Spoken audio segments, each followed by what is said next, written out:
So I'd like to call this meeting to order. This is the May 7th meeting of the Board of Zoning Appeals. Ms. Nestor Jelen, would you kindly call the roll? Sure.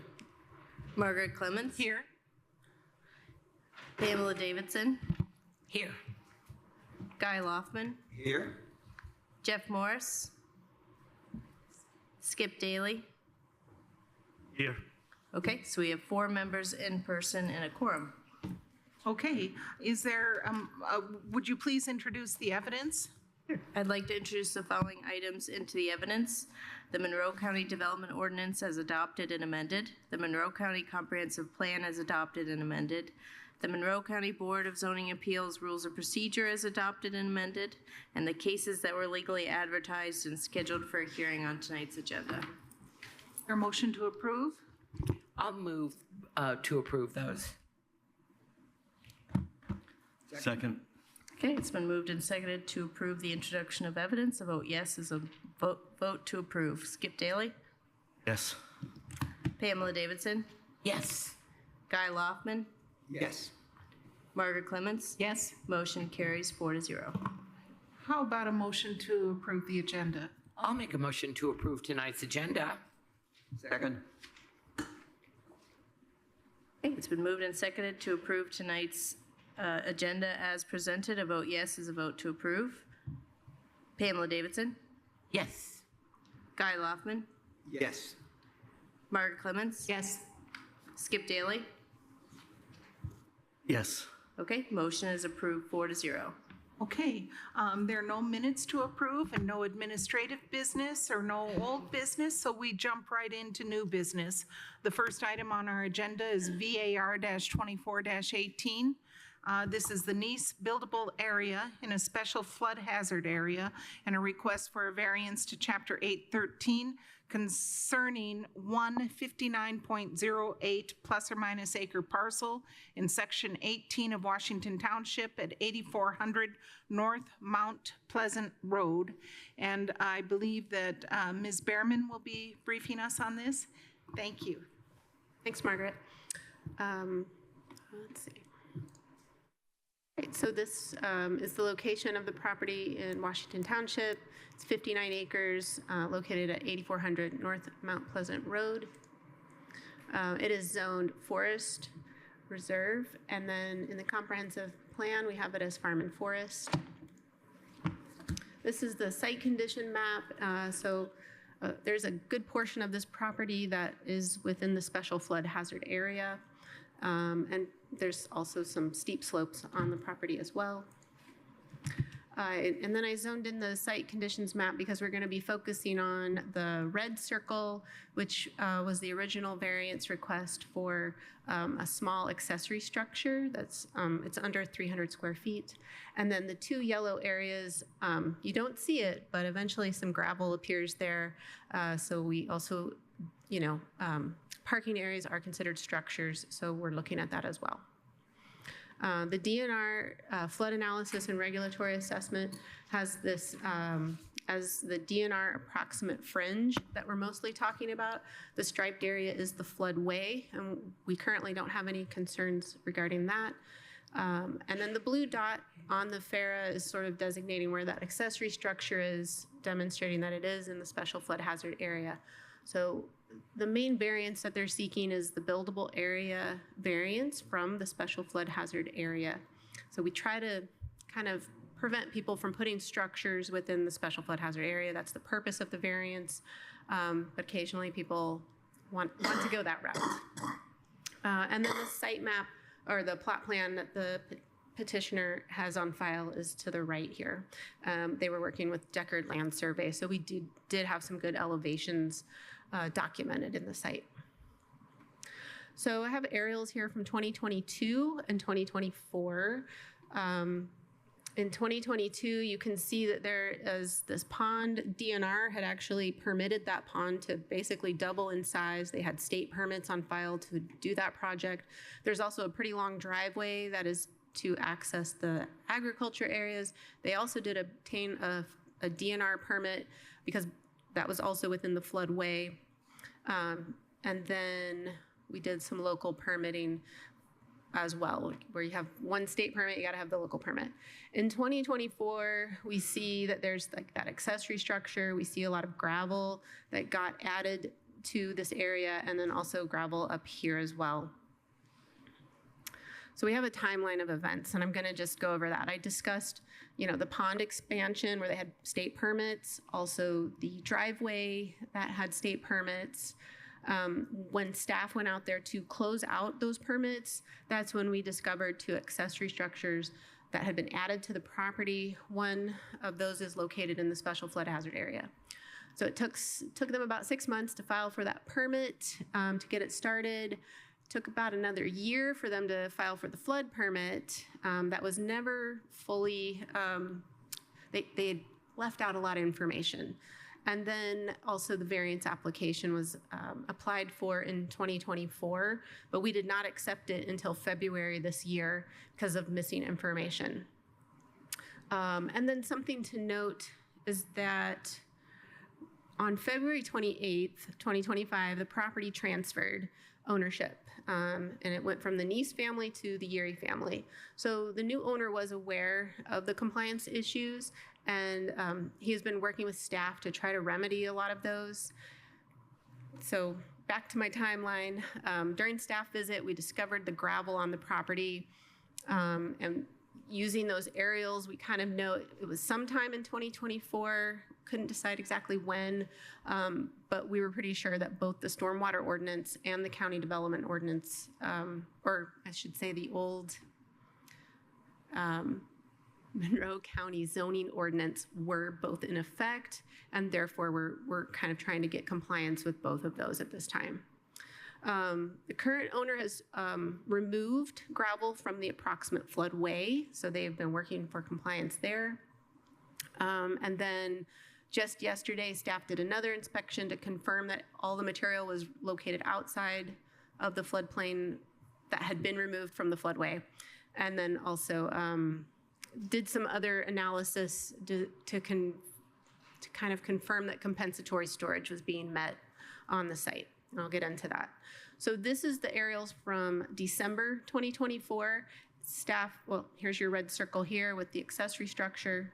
And this is facing basically south. I've got the north arrow pointing down. This yellow area here is parking area that was added. It's approximately 18,000 square feet. We also have this area here, which is 7,200 square feet. And then this blue line is approximately the delineation between the flood fringe and the floodway. And the floodway is a more restrictive zoning of the flood zone and requires state permits. So when I explained that to the current property owner, they had no problem starting that project to remove that gravel material out of there because they did not want to, it's just nobody wants to go through the state approvals to deal with that. So these are some of the photos that the current property owner has sent, basically showing that the site has had the gravel removed, and that these pictures over here were just demonstrating that they had been relocated out of the special flood hazard area entirely. The previous owner had made some attempts at compliance with the, I think it's 280 square foot structure. So at the picture below is how I first discovered it and what it looked like. After some education and explanation, and I wish they had had a permit when we did this, but they went ahead and just tried to go for it themselves. They elevated the HVAC system. They elevated the structure itself, and then we also were confirming that the 2 vents that are required for a structure that is this side were put into spec and operational. And these are engineered flood vents to try to prevent hydrostatic pressure during a flood event, which can damage buildings. So they're very important. I do have a letter from the current property owner, Sam Yeri, and he is here in the audience this evening. And based upon some back and forth discussions that I had with him via email, and then also here it's put in the letter, that they are wanting to keep the accessory structure, and they're also wanting to keep the gravel parking lots areas that are not in the floodway. So all the remaining area of that gravel they're requesting. And then also included in the packet was the 2021 flood event, just kind of showing that the water does get pretty high up over in there. And that was not even documented as a 1% chance flood. So, it could be more than that. So we're trying to take precautions and protect people both upstream and downstream by making sure things are compliant. So the thing in the packet is you probably saw that there is an approval for the structure because staff's pretty sure it's compliant. At the time of the publishing of the packet, we weren't quite sure about the parking areas because we hadn't really considered if it had met compensatory storage requirements. And compensatory storage is found both in the old Monroe County zoning ordinance, which we're reviewing this under, and also the stormwater program has it in their technical standards, and theirs are a little bit more stringent. So I met with a stormwater program manager on Monday. We reviewed her ordinance. I already knew mine. And then we came up with a plan to figure out if it met it or not. So we knew some basics of what the parking area was, which is 21,000 square feet. We were told that the gravel is about 6 to 7 inches of gravel, which equates to about 457 cubic yards or 24 triaxles, if you can visualize that. So there's 24 triaxles that has been put into the floodplain. And what we would like to see basically is 24 triaxles worth of stuff taken out of the floodplain so that you're not causing a rise in the flood levels, which can damage other people that have structures in the floodplain. And I really try to review that carefully for all petitions. And so in Chapter 808, basically what that part of the ordinance is saying is that, you need that replacement ratio of 1 to 1. The other statement that had made, and it's like secondhand. So the current property owner told me that the previous property owner had stated that they had the topsoil removed and located out of the special flood hazard area. So, usually I'm dealing with engineers who are telling me the compensatory storage numbers. And here we're trying to estimate and crunch it out ourselves. So the stormwater program manager came up with a plan where I was gonna go out there and measure the topsoil. And so them stating that it's 6 to 7 inches of gravel, I went out and did some soil core samples and I was truly getting like 5 to 7 inches of topsoil. When I would hit not topsoil, which I'm assuming was clay, I couldn't even get further down. So it was very clearly like I could see that them making that statement of removing topsoil made sense. And then just re-looking at the gravel parking areas again and them being pretty much level with the adjacent grassy areas, just kind of let the stormwater program manager and myself feel comfortable that they were meeting compensatory storage requirements.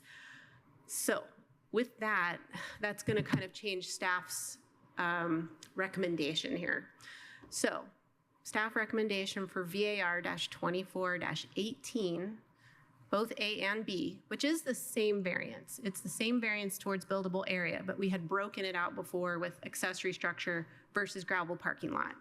So we had already stated that we would recommend approval for the accessory structure because it is in compliance with the floodplain development standards with the addition of the vents, the elevation of the structure, and the HVAC system. And then staff switched it. Oh, I might not have fixed my statement. We're recommending approval of VAR-24-18B for the gravel parking areas. Don't read the rest of that.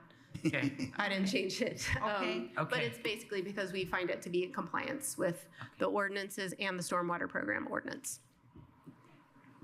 So if the petitioner or the petitioner's representative is here, Ms. Neese or any of the Yearies, if you would kindly come to the podium and sign in, and then I'll swear you in. And you'll have 15 minutes.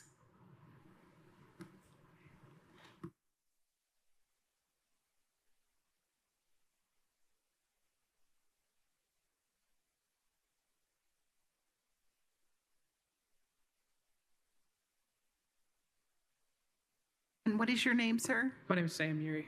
Okay, Mr. Yuri, please raise your right hand. Do you swear to tell the truth, the whole truth, and nothing but the truth? Yes, I do. Yeah, thank you. So yes, please, staff gave a nice review, and they also said how wonderfully you've been working with them. So we'd like to hear from you. Certainly, thank you. I've been trying. No, my family and I are new to Monroe County. We moved here in February, and so this is I've learned a lot about the flood zone here recently. And I am very appreciative of Tammy just helping guide me through this process. And she and I have been emailing back and forth, just trying to make sure for a couple of reasons. One, to ensure that we're compliant, but two, to understand what we've gotten ourselves into, right? The property itself is beautiful. We're really enjoying just being here in Monroe County, and I have 2 boys, and so this is they're living a farm life. We came from a neighborhood up north, and so this has just been a learning curve for us. So without the help of Tammy and kind of everybody, I assumed what from the top down appeared to be a pretty big mess. Fortunately, the folks that were there before, although they didn't follow the process, at least they didn't break all the rules, and I'm able to just do everything I can to make sure we remain compliant. So I just appreciate everyone's time, and thanks, Tammy, for the help. And any questions? Do we have questions for Mr. Yuri? Thank you. No. Thank you. Thank you. And we'll hear from people in favor and opposed to the petition. If there's anyone who speaks in opposition, you'll have an opportunity to rebut. Okay. Are there members of the public who are in favor of this petition? If so, please come to the podium or raise your virtual hand so you could be recognized. Are there members of the public who are opposed to this petition? If so, please come to the podium or raise your virtual hand. We see none. So we come back to the Board of Zoning Appeals for further discussion and/or a motion. I'm going to move that we approve variance 24-18, both A and B, the accessory storage shed and the gravel parking based on staff recommendations. And I have to applaud the staff for such thorough work. That's unbelievable. A core sample, my. So, and the leveling, because that really matters a lot. So thanks for your diligence. I will quickly second both Pam's sentiment and the motion. All right, it's been moved and seconded to approve VAR-24-18. In the staff report, it's stated A and B, but in the packet, it's just listed as 1. And since they're both approved, I'm going to suggest we just do 18. A vote yes is a vote to approve without conditions. Guy Loftman, Yes. Pamela Davidson, Yes. Margaret Clements, Yes? Skip Daly. Yes. Motion is approved 4-0. Thank you, and welcome to our community, and enjoy your new place. Thank you. I bet your sons are enjoying the rural life. It's pretty lovely, isn't it? Yeah. Thanks for working so hard to comply. It's been obviously a lot of effort. Thank you.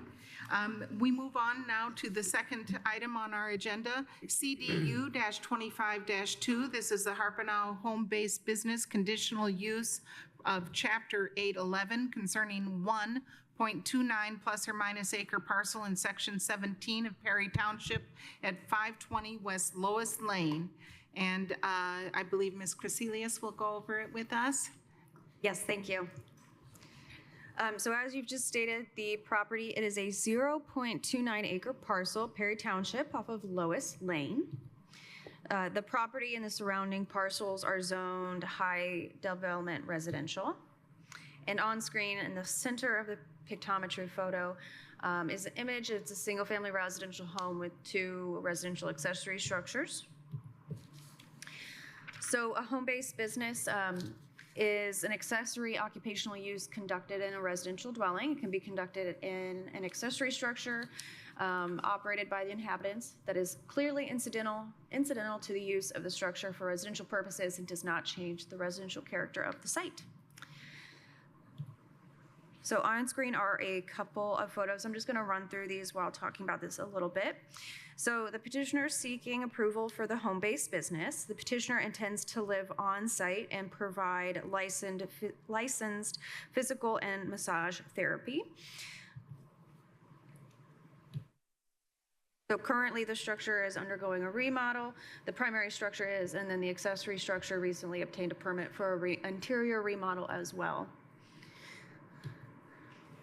So there's on screen is the petitioner's letter to the BZA, as well as a photo just illustrating where the use would be taking, which is in the accessory structure behind the home, and it would be less than half of that structure would be dedicated to the business. So a conditional use is required to meet use-specific standards under Chapter 811. Chapter 841 is the chapter that holds the conditional use standards, process, and standards for approval. So if we go back to the use standards for a home-based business, there are 7 standards, of which the petitioner, I know this is in red on the screen, but they can meet all of them. So I will not go into each of these standards because from what we can tell, what they've provided us through the use determination and their letter, they will be meeting those standards. To note, they will have to obtain a permit for a home-based business if this conditional use is applied for. That is standard number 1. So if this is approved, they will then go ahead and have to apply for that permit. So staff recommends approval of the conditional use request for a home-based business CDU 25-2 due to its ability to fulfill the requirements of the use under Chapter 811 and the conditional use standards of approval under Chapter 841. Okay, thank you. Ms. Harpenow, would you care to address the Board of Zoning Appeals? Please sign in, and then I'll swear you in.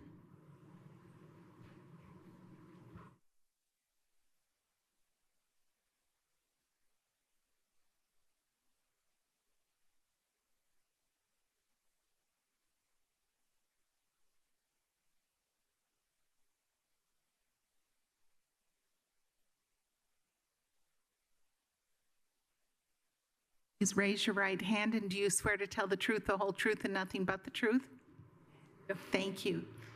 I'm Hannah. I'm a massage therapist and physical therapist. I just bought a house on the south side, and I see a few clients on the side currently, but I wanted to go about doing it the right way in my new place. So I see just a couple of people a day, a couple days a week.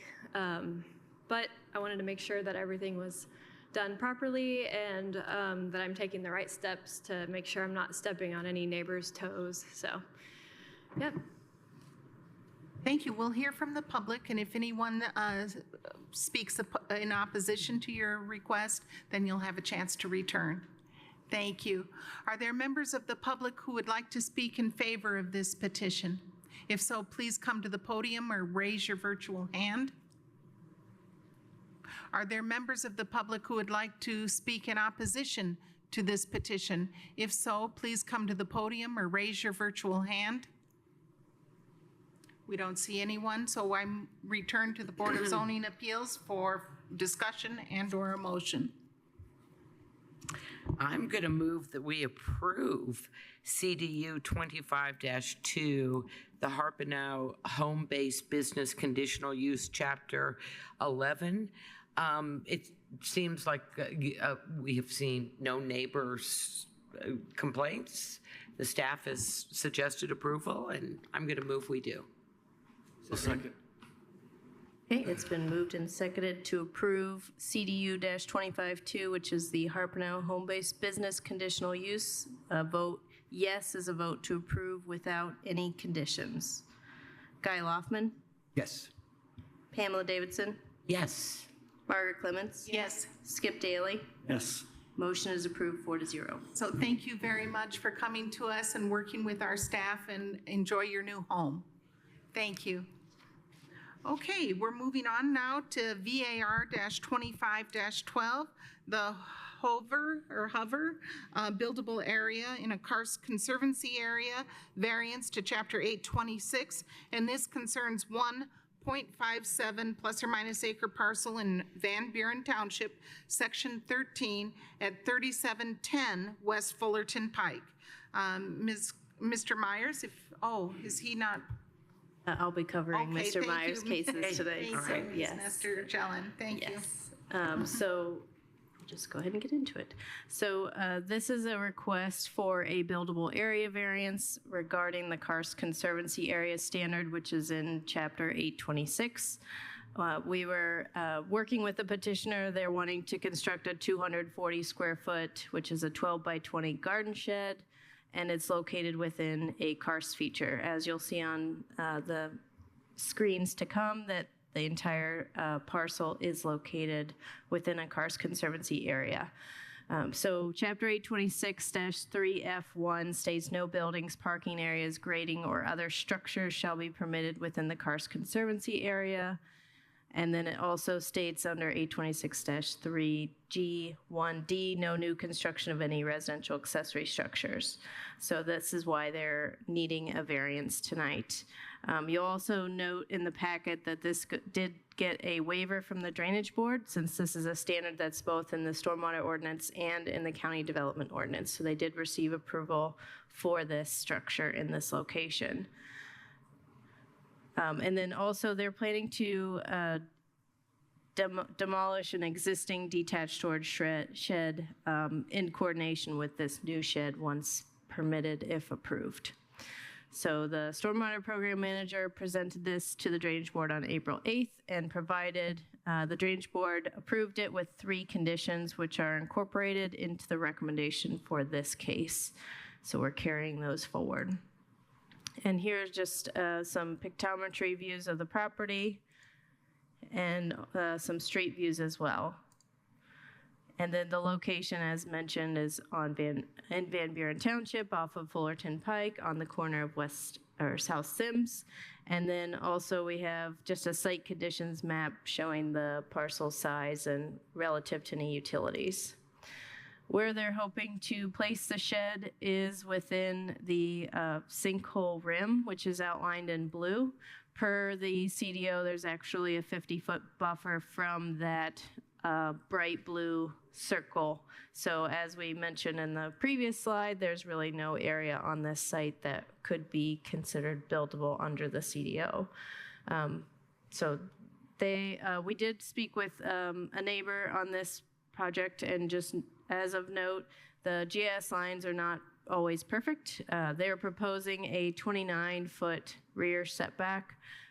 Detached accessory structures, if they're less than 15 feet in height in this zone, can actually be located within 5 feet of the rear setback. So we do believe, even with any discrepancies in the GIS, where they're showing it and where they've gotten approval is going to be on their property. And then we've also located it in relation to the septic system, which is existing, just to make sure that between the water line to the north and the septic system to the south, that there isn't going to be any conflict.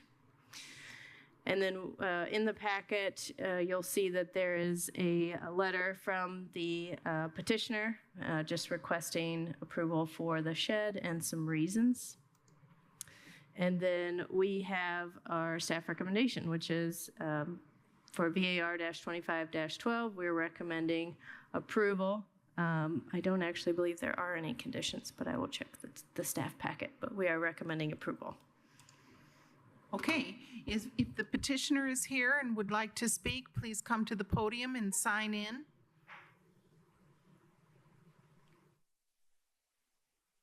Sorry, the conditions are stated in the staff report. Right yes, there. Thank you. Yes, thank you.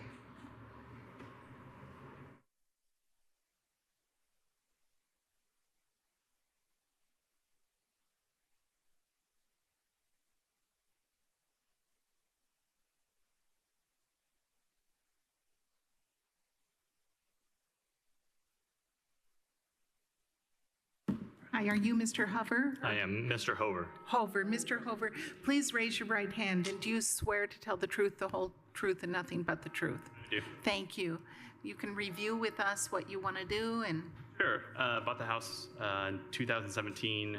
It's a very old house, and it had a detached shed is in terrible condition and just needs replaced completely. It's rotted out with termite damage. So, yep, we were looking to put a new one, and it's a 1-for-1 trade out. That's another condition we talked about with the board, the drainage board. But besides that, I appreciate it today. Well, thank you so much. We're going to hear from the public, and if anyone is in opposition, you'll have a chance to return. Thank you. Are there members of the public who would like to speak in favor of this petition? If so, please come to the podium or raise your virtual hand. Are there members of the public who would like to speak in opposition to this petition? If so, please come to the podium here and, or raise your virtual hand. We see none, so I return to the members. Yes, Mr. Daly. Madam Chair, I would like to ask Mr. Hover Yes. one quick question. Mr. Hover, would you mind returning to the podium? Just for the record, I would like to ask if you are aware of the 3 conditions that are being recommended by staff, and if you agree to each of them. Are those the 3 conditions set by the drainage board? Yes. Yes, those are, I'm fully aware of, yes. Thank you, that's all. Thank And you. I have a quick question. You said the footprint will be the same size. Did I hear you say that, or pretty, It is a little larger. a little larger? The other one was much taller. Yes. But, so it's 240 square feet. It's a 12 by 20 shed. The existing one was maybe 12 by 12, but it was twice as tall. Okay, thank you. Great. Thank you. So further discussion and/or a motion? I move to approve variance 25-12 with the design variance on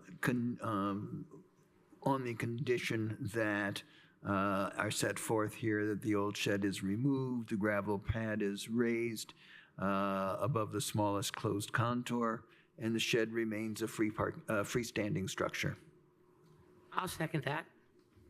Okay, it's been moved and seconded to approve VAR-25-12 with the conditions listed in the staff report and as follows: that 1, the old shed is removed; 2, the gravel pad raises the shed above the smallest closed contour; and 3, the shed remains a freestanding structure. This would be in coordination with the Monroe County Highway and Stormwater Program Manager reports.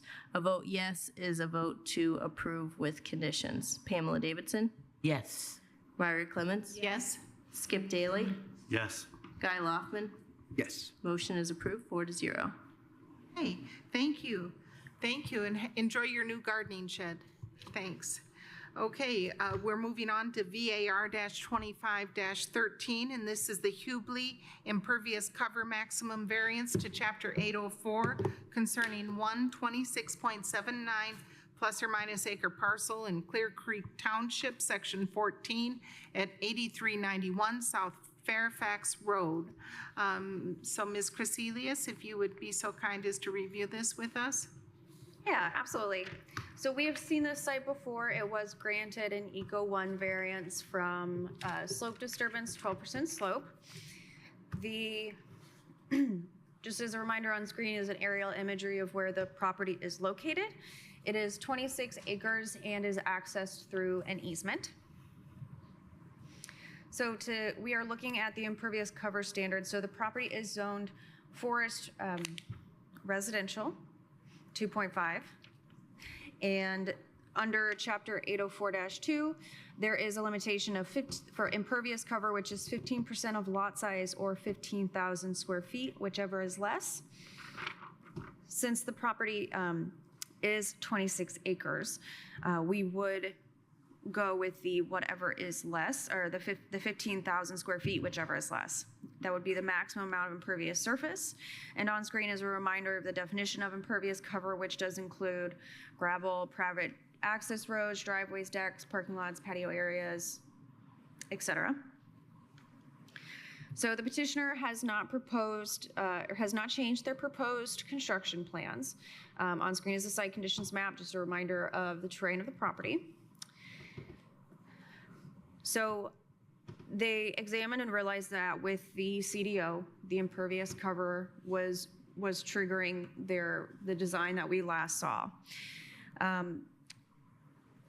So their Eco Area 1 variance was approved at the March BZA. That plan on screen has 16,935 square feet of impervious cover. Again, that does not include the shared access, the shared driveway. Still on the 26 acres, we're looking at that long ridge top. There is a long driveway leading to the house at the end of the ridge. Jumping one more slide is just a little bit of a zoomed in area. So their surveyor is stating that the impervious surface coverage calculations, that the new house porch and deck would be 6,542 square feet. The new pavement and drive would be 3,110 square feet, plus the existing drive, which is 7,283 square feet. So roughly 10,000 square feet of driveway for a total of that 16,935 square feet. So going to run through a few photos taken last summer still, just illustrating the driveway. As we can see, there's gravel on the existing driveway. Clearly there will be a revamp of the driveway. It is overgrown and very compacted. So looking at this is looking at the edge of the ridge line, looking downhill, and this is standing downhill, looking up at the ridge line. This would be standing pretty much within the middle of the home. So on screen, the petitioner's letter is stating that they discovered that they needed a second variance and that they, request a favorable consideration. So staff does recommend denial for the variance from impervious cover from Chapter 804. The recommended motion, conditions, or reasoning includes that the petitioner could relocate the proposed structure to reduce the amount of driveway required, which thus could then reduce the amount of impervious cover and eliminate the need for a variance. So the petitioner is unable to prove practical difficulties, specifically Part C of the definition of practical difficulties that states a significant development limitation that cannot be reasonably addressed through redesign, relocation of the development, building, structure, existing or proposed. For the standards for design variance approval, number 3 is the point that ties in practical difficulties, which states the approval, including any conditions or commitments deemed appropriate, is the minimum variance necessary to eliminate practical difficulties in the use of the property, which would otherwise result from a strict application of the terms of the ordinance. And then I've gone ahead and included the Chapter 850 definition for practical difficulties, which is referred to as Part C, that says cannot be reasonably addressed through redesign or relocation. Thank you. Thank you, Ms. Crecelius. Mr. Hubley, or your representative, would you kindly come to the podium and Oh, wow. Wow. Thank you. Wow. Oh, boy. And I think you've already signed in.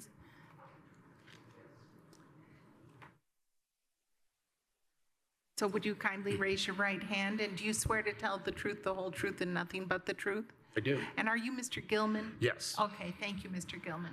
Thank you, ladies and gentlemen of the board. So we just received our approval March 5th after months and months of discussion with this board. We go back that next morning, we have a debriefing, and we were told by our surveyor, you need another variance.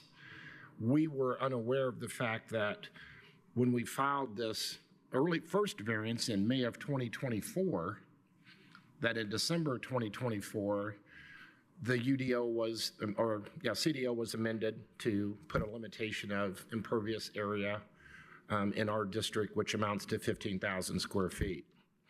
So we're back before you today to try to resolve this second variance. And we basically have one house, again, on 26 acres. So if you look at tab 1, that's just a reminder of kind of where the property lies. In tab 2 is our surveyor's calculations of what staff just described to you, that we are asking for relief of 1,935 square feet. The drive is shown in the handout is 1,900 feet long, and that's from Fairfax all the way to the very end of our property where the ridge line is that was approved by the board. Pardon me, could you repeat that, please? The drive is 1,900 feet long from Fairfax to where the house was approved. Thank you. That includes 950 feet of access easement before you get to our 26 acres, and then our drive is 950 feet long. This drive is at the top of the ridge line, has been in place for over 50 years. As you may remember, this drive went to the end of the property to what was referred to as the campground, where the trees are mostly cleared in this area with an existing stone base for a turnaround. That's the same photograph that is on page 59 in the staff report, and it's also depicted in my tab 4, where we have the tree loss at our particular location, so you'll see that as a reminder. The BZA approved this area for the new building since it was determined that the land disturbance would be minimized and the alternate location further north would require significant tree removal and cause higher risk for short and long-term erosion. This was all based on evidence presented by our arborist, Jerome Delbridge. As mentioned by staff, there is absolutely no changes to the plans that you all saw and approved on March 5th. We just simply want to continue with our permits and build the home. So if you go to tab 3, that sort of outlines the property. It shows point A to B as the easement, B to C as our property. One thing we want to point out is the drive's already there. So moving the house north is not going to eliminate the impervious area. It's like a train on a gravel road. You're just going to have gravel road on either side of the house. And again, if we move the area back to where the staff's suggesting, we're right back where we were on March 5th with where the significant tree growth is. And that was something we still want to avoid. We think we're asking for the minimal amount of variances. As you remember, we reduced the footprint of the house. We did a lot of things to try to accommodate the concerns of the staff, the concerns for the respect for the ordinance of trying to stay out of the 15% slope as much as possible. I'd like to conclude, again, we began our original variance process a year ago today. We're asking the board to approve this new variance to allow the owners to be able to move forward. Our findings, which are in tab 5 of my handout, reflect our prior variance approval. They demonstrate that no public harm will occur to the grant to approve 1,935 square feet of additional impervious surface on a 26-acre parcel, naturally protected ground cover, and well-defined ravines.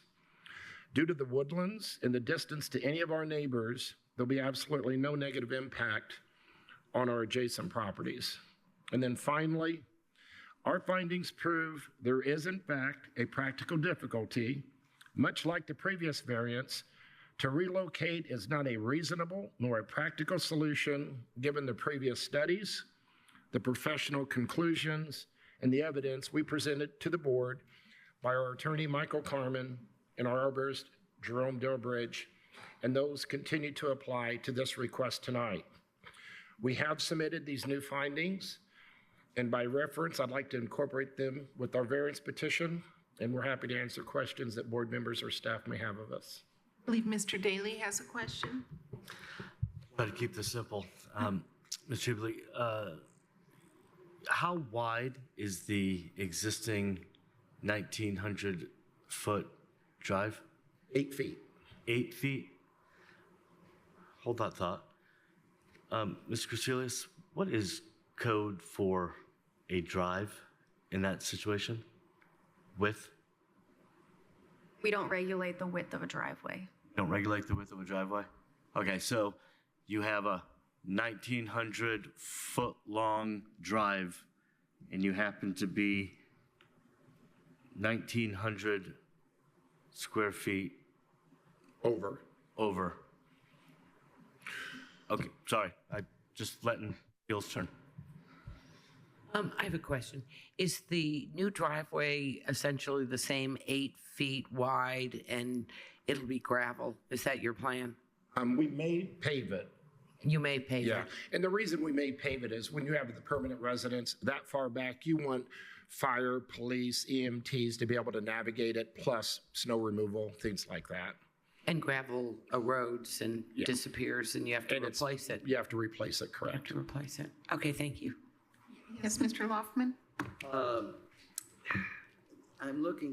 I'm having to be looking at tab 4, which, how much additional driveway is required to put it in area 1 instead of area 2? On tab 4 or tab 3? Tab 3, excuse me. Okay, area 2 is the septic system. Yeah, That's not the old building site. This is. no, that's the septic system. Okay. Area 1 is the area that was approved in March. Got it. Okay. Well, let me ask a question, and you may not, and you aren't going to be held to the. I understand. To this, because I misunderstood this a little bit. How many additional feet of driveway do you think are going to be required, put it in the location that the board has approved compared to the original one that was discussed? So in essence, there's really not more length, but what we have to do is build a turnaround so when guests come and they park, they have ability to maneuver and get back out. So I think the additional driveway that's considered new is where we built the retaining wall, and we're going to have that concrete so that we'll be able to get in and out of the garage, and people will be able to come and park and turn around without obviously going off into the grass or the weeds. But we're not making it any longer. Okay, we will now turn to the public and see if they have questions, and if there are people who testify in opposition to this, you'll have an opportunity to return. Are there members of the public who would like to speak in support of this petition? If so, please come to the podium or raise your virtual hand. We don't see anyone. Are there members of the public who are in opposition to this petition? If so, please come to the podium or raise your virtual hand. We see no one. So I would like to return to the members of the board for further discussion.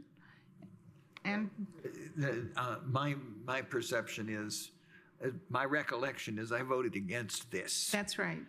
But it was approved. That's right. And you can't meaningfully approve it without having the driveway. The length isn't changed. It's on the ridge. It's going to have minimal impact on erosion or drainage. So while I oppose the original, I don't see any reason. I'm standing with them. I'm accepting the board's decision. That having been made, I am not going to oppose this. I also want to add that it's compelling. Did you tell us the road has been there 50 years? 50 years. So it's quite entrenched. It's the road that's there.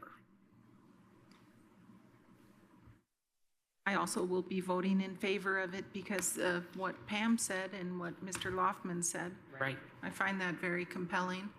So is there a motion?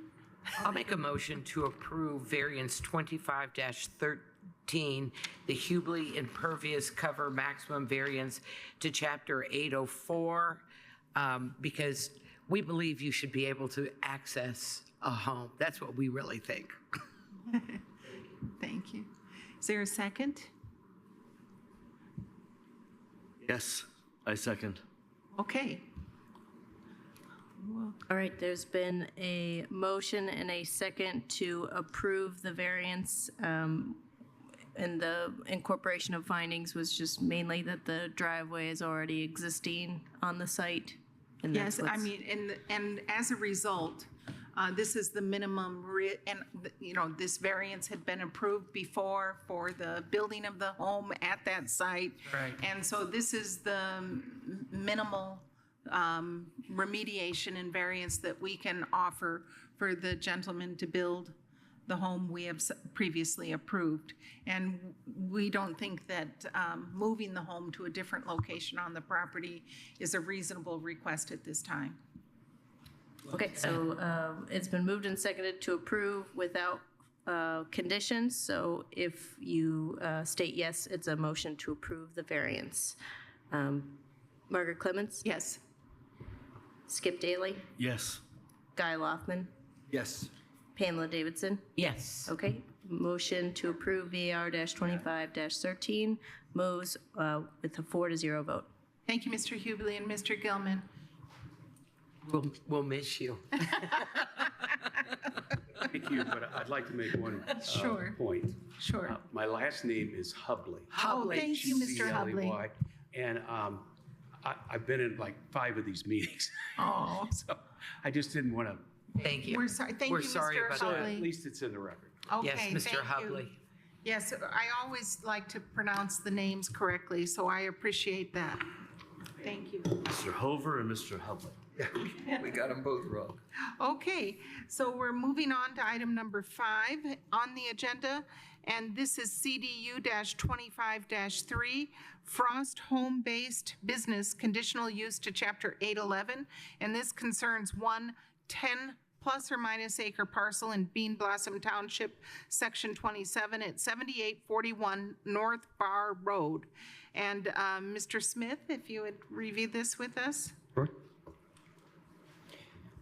So as Margaret stated, the request is a home-based business conditional use to Chapter 811. And the purpose is to permit a home-based business in an accessory structure on site. So the petition site is approximately 10 acres and the business operates out of the second story of the existing garage. And home-based businesses are conditional uses under the CDO, which for clarification means that they need BZA approval. So this particular request was brought to planning staff's attention through a property complaint. The petitioner was sent a letter by the zoning inspector notifying them of the zoning violation, which was the unpermitted home-based business. Upon which the petitioner did immediately contact the planning department. They were previously unaware of this requirement, so they just wanted to come to the board and make sure that they get all required permits and approvals. So according to the petitioner, the business has been in operation since approximately September of 2023. And staff did determine under a use determination, which is use 2514, that the massage studio fell under a home-based business. And then for the record, a home-based business is defined as an accessory occupational use conducted in a residential dwelling or one accessory structure operated by the inhabitants that is clearly incidental to the use of the structure for residential purposes and does not change the residential character of the site. The petitioner did submit their own findings and their own responses to these standards that are required by conditional uses. Because we have such a long agenda and because this is so text heavy, I'm just going to reiterate that planning staff does believe, based on these responses by the petitioner, that they meet all of the requirements, save for number 1, which is a permit for a home-based business shall be applied for following conditional use approval, and the keywords being following conditional use approval. So they do have to get this conditional use approved, and then if it is approved, they will apply for a home-based business permit. This is the petitioner's letter to the BZA, essentially describing their business, Cultivate Wellness LLC. Just a brief summary, the petitioner is the sole employee, so they do not have other employees coming to the property. And I believe at most, and the petitioner can correct me if I'm wrong, But at most, there would only be 4 to 6 clients in any given day. So there would not be any more than that. And there certainly wouldn't be other people coming to the property. And the petitioner did state their qualifications for conducting therapeutic bodywork and movement guidance and oncology massage services. And this is also provided by the petitioner, just kind of showing from an aerial view where the business is taking place, and then just description of like the surrounding area. These are the petitioner's qualifications. So the petitioner is a licensed massage therapist, and that would be her license number, as well as the next few slides that you'll see are the qualifications that she submitted to planning staff. So I will just briefly go through these really quick. She does have a lot of certifications.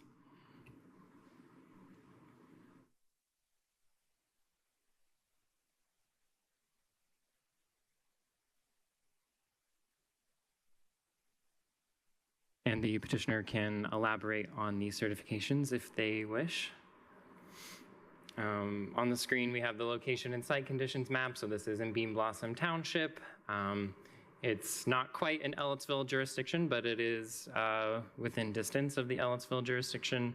And then on the right-hand side, we have the site conditions map. Nothing too remarkable standing out. It's the home isn't in any floodplain. I don't see any floodplain on the property. It otherwise is 10 acres and primarily within buildable area, so no concerns jumping out at staff.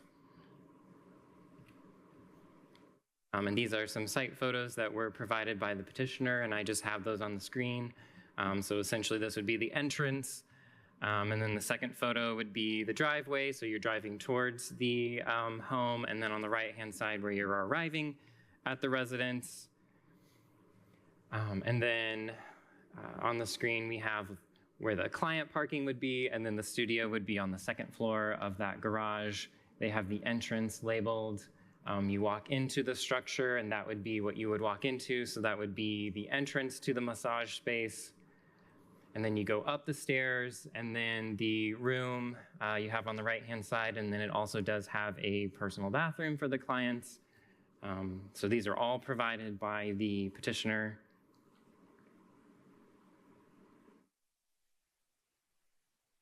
Staff did receive at least 2 letters of support for this petition. Also, those are in the packet, so anyone can review those, but essentially this one in particular was from a neighbor, basically expressing that they do not have an issue with this request and they would support the petition. And then I did receive another letter of support. I believe this is from a patient or maybe perhaps a former patient, but essentially describing her praise for the petitioner and offering these services.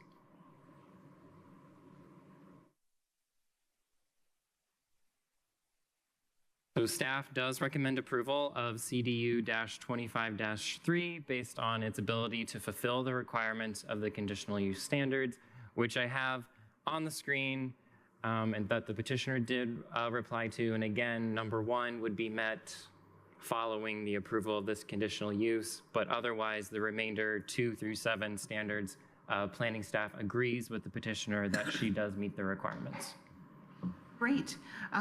Well, is the petitioner, Ms. Frost, here, or Mr. Bohol? Yes, please come to the podium and sign in, and then I'll swear you in.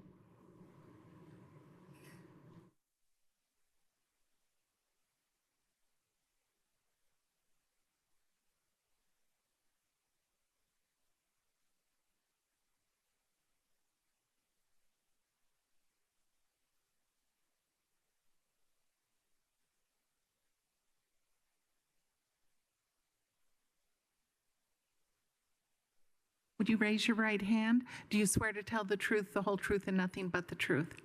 Thank you. So you have 15 minutes. Hello, and thank you so much for seeing me, and thank you, Sean.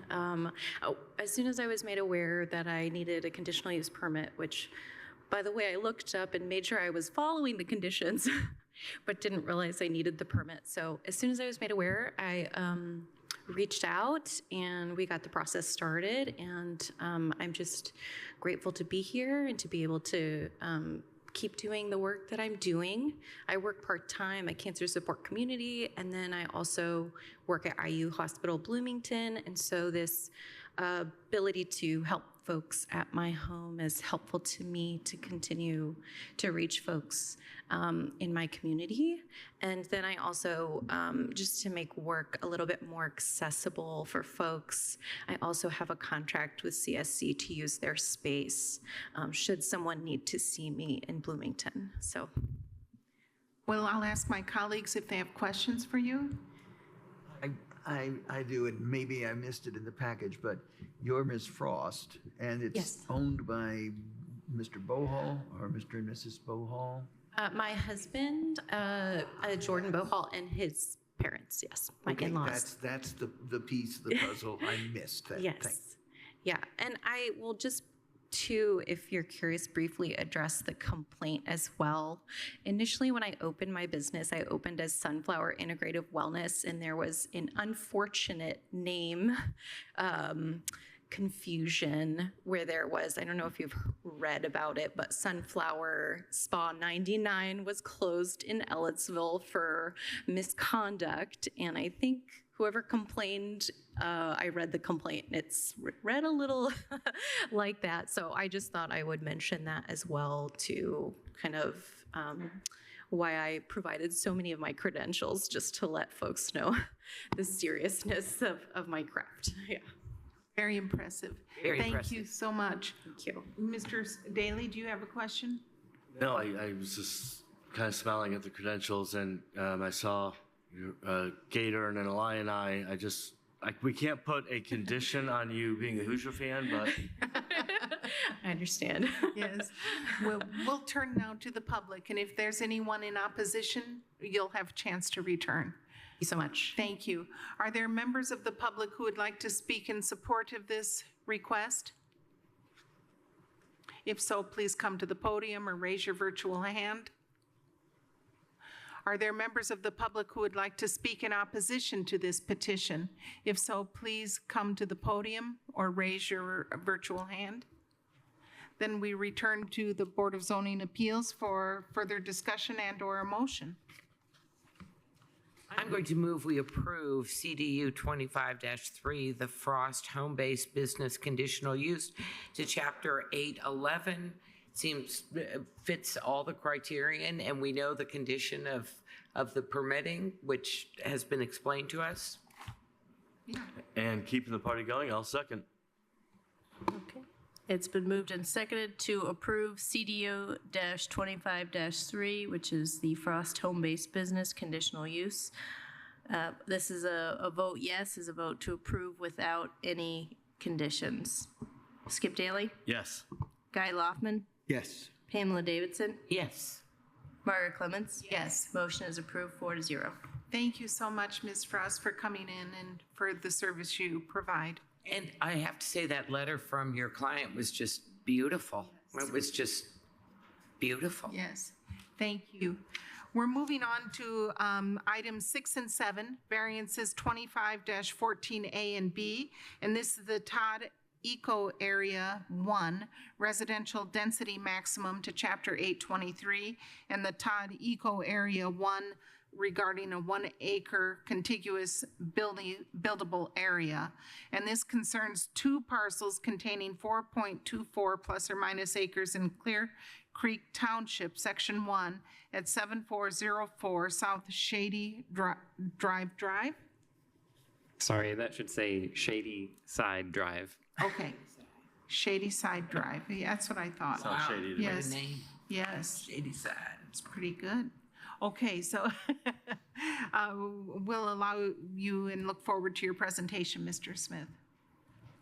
So this Eco 1 variance, again, is to the residential density maximum and the 1-acre contiguous buildable area, both to Chapter 823. The purpose is to transfer acreage to an adjacent neighbor, which will result in further increasing the nonconformity, so that's the key words here, of the parcel. So the petitioner is currently undergoing a lot line shift. So that petition is SAD-24-10 with the adjacent neighbor at 7396 South Shadyside Drive. These properties are located in the Eco Area 1, so that has a residential density maximum of 5 acres, meaning there can only be 1 residence per 5 acres, which also means that if you don't have 5 acres, you can't build other accessory structures. So that's important to note. So the current parcel size is 4.24 acres. And if they go through with this lot line shift with their neighbor, that will be decreasing to 3.04 acres. So the current parcel as it stands now, and even after the lot line shift it falls below the 1 acre of contiguous buildable area requirement. So that's going to be required no matter what. So any further development of this parcel is restricted unless a variance to both conditions is approved. So South Shadyside Drive is out by Lake Monroe, and that's indicated on the screen with a red rectangle. And then on the right-hand side of the screen, we have the site conditions map. So almost entirely of the parcel is constrained by steep slope. So the red actually represents the 12% slope restriction, so you can't disturb those slopes. And the home is going to be further up towards the road, kind of where my cursor is. So that's where the home is. So they're basically utilizing the buildable area that they already have. It just falls short of that 1 acre requirement. And this is just a map of the environmental constraints overlay, also known as ECO. And we have areas 1 and 2 on the screen, and they primarily fall in the area 1.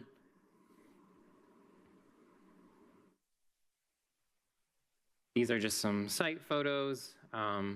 The bottom left photo represents how the slope is structured on the property. So once you get to the backyard, it starts dropping significantly.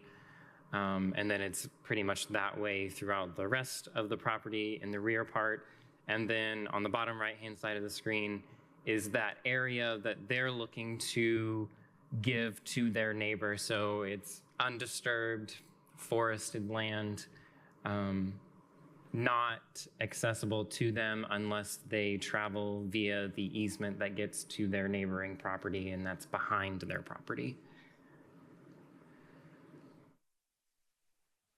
So this is the administrative subdivision type E that we're working with.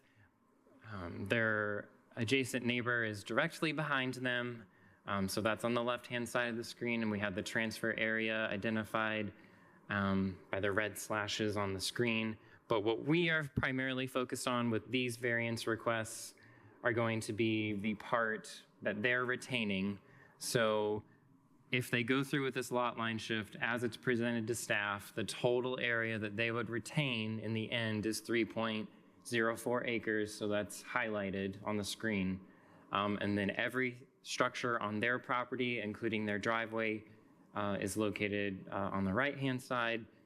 So the 1 acre contiguous buildable area would apply to that area.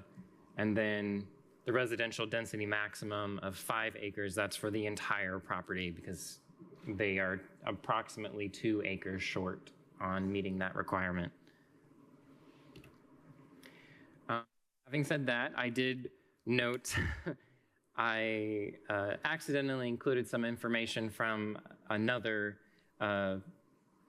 case that I have that's for Eco 2. So I accidentally put in Eco 2 standards, but it's supposed to be Eco 1. So I'm going to read, the planning staff's recommendation isn't changing, so I'm going to read you what I meant to say, which is approval of both variances, the Eco Area 1 variance Based on the fact that practical difficulties have been demonstrated, as the property cannot meet the 1 acre of contiguous buildable area requirement, nor the maximum residential density of 1 unit per 5 acres of Eco Area 1 in any scenario, because the property will contain only 3.04 acres. This variance would be needed before any new development could occur on the subject property. Okay, we'll turn now to the petitioner, the petitioner's representative. Please come to the podium and sign in. Are you Mr. Todd? Thank you.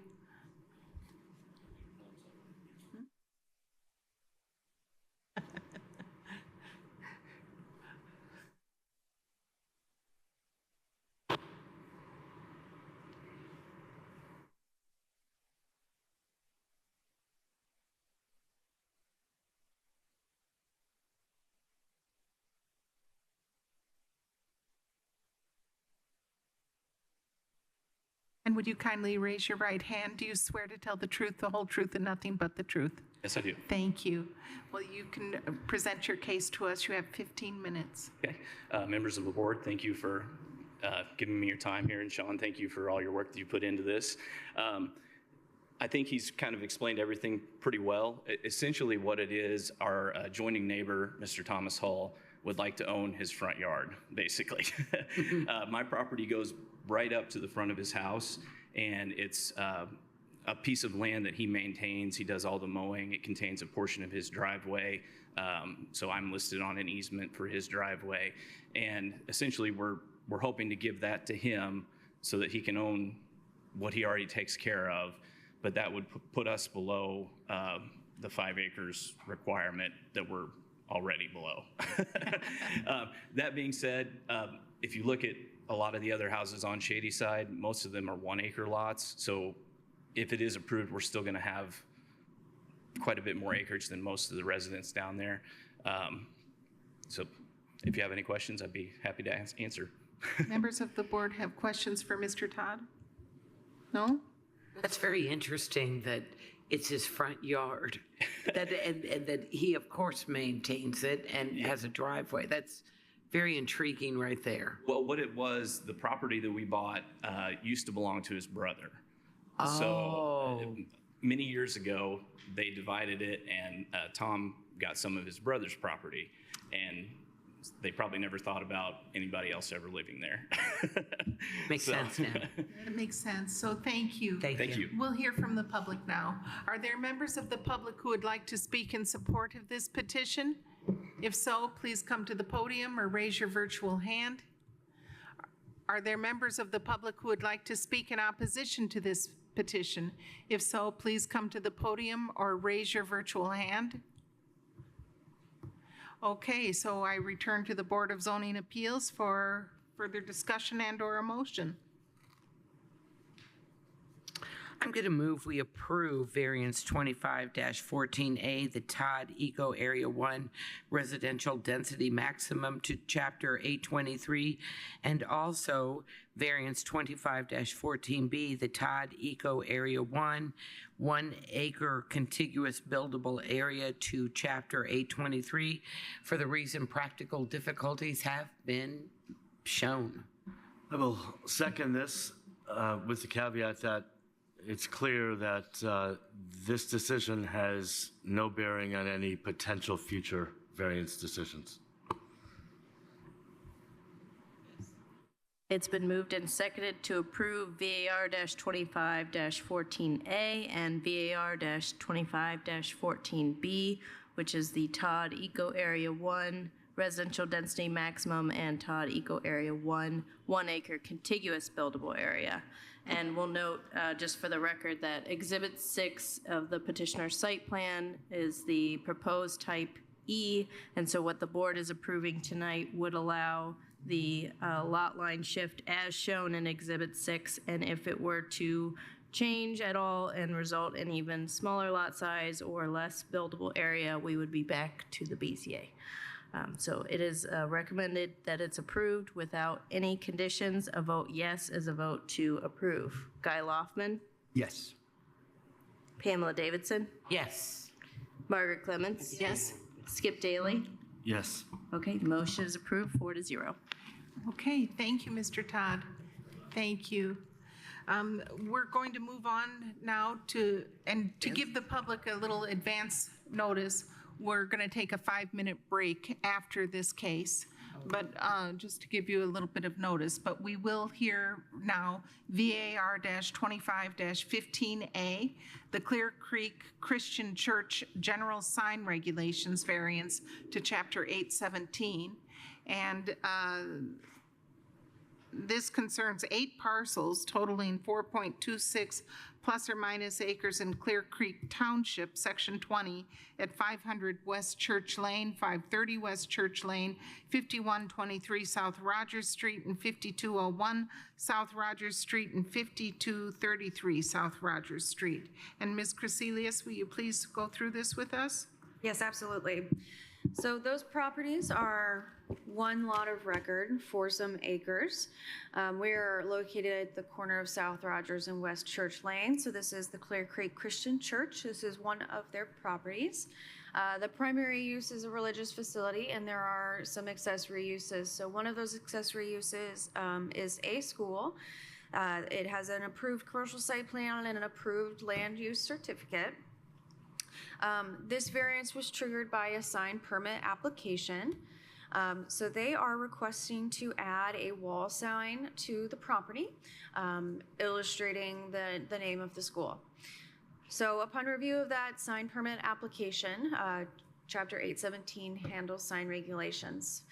So we are from total sign allocation and number of signs. It states that residential legal lots of record, and then it refers to C Table 7-12, are permitted a maximum square footage of 32 square feet.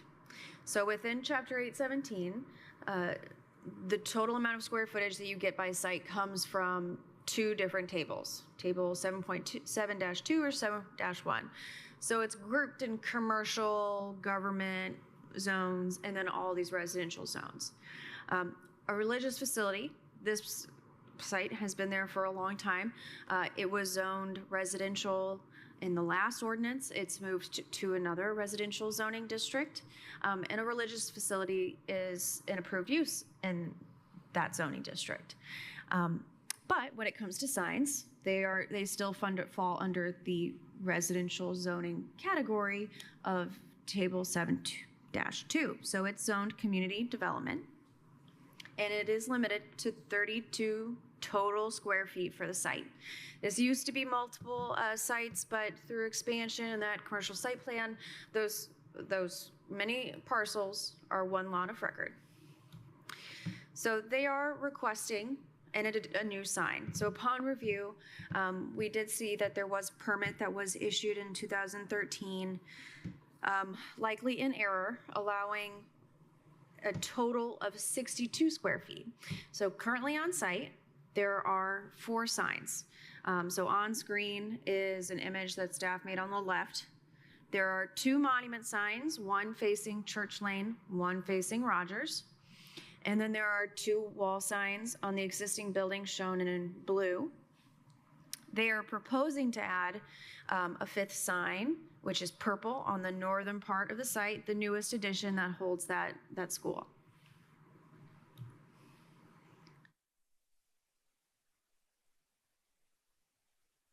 So in 2013, under the last ordinance, this still would have fallen under a residential zoning district.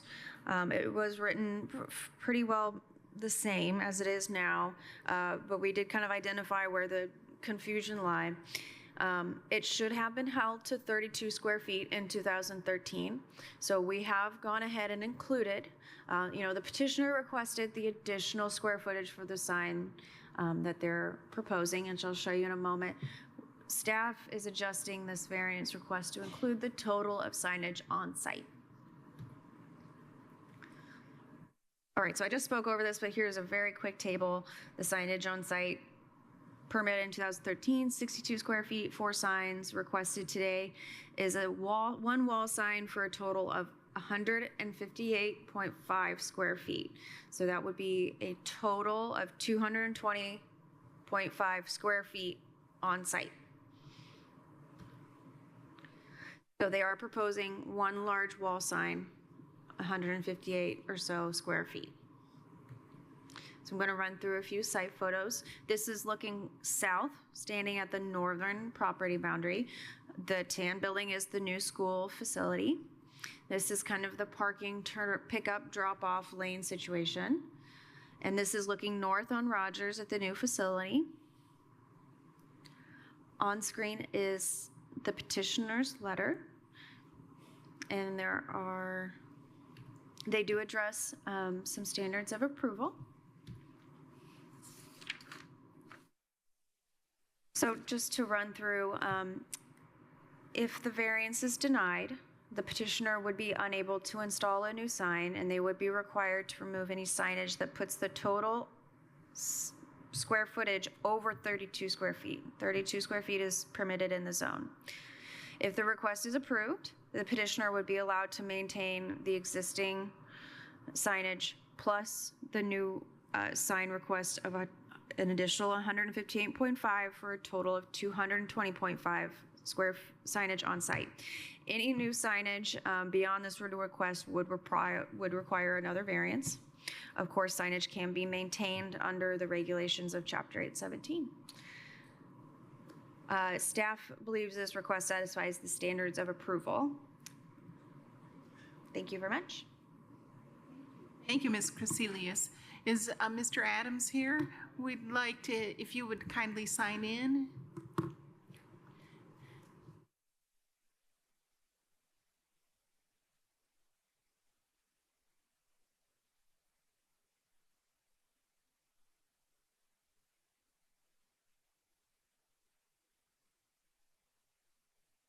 Raise your right hand. Do you swear to tell the truth, the whole truth, and nothing but the truth? I do. Thank you. Thank you for the opportunity to speak. And I respectfully request, the Clear Creek Christian Church respectfully requests a design variance approval to install the sign that you saw on the screen identifying Clear Creek Christian School on the north face of our new classroom wing. The purpose of the sign is to clearly identify to members of the community and visitors the purpose of the building and location of the school as they pass by on South Rogers Street. Clear Creek Christian School is a part of Clear Creek Christian Church. The church was founded in 1837 and has occupied the intersection of Church Lane and South Rogers Street since 1850. Our original building is on the southeast corner of the intersection. Our main building now occupies the northeast corner of the intersection, and those were the pictures that you largely saw. Our main parking lot is on the northwest corner of the intersection and runs all the way along the west side of South Rogers Street, opposite of our buildings. The school was founded in 1995 and serves kindergarten through 6th grade school children. It began with 6 children in 1995 and has grown over the past 30 years to just under 200 students, excuse me. Talking about the history of the church, I'd like to just take a minute to share a link between the rich history of Monroe County and the Clear Creek Christian Church. As most of you know, we are here meeting tonight in the Nat U. Hill III meeting room, which once served as the courtroom for the Monroe County Circuit Court. As you likely know, it is named for Nat U. Hill III, who was judge of Monroe Circuit Court for 24 years from 1956 to 1980, presiding in this room and overseeing tremendous growth in the court system during that time. During much of that period, he was the only judge of the Monroe Circuit Court and was inducted into the Monroe County Hall of Fame in 1988.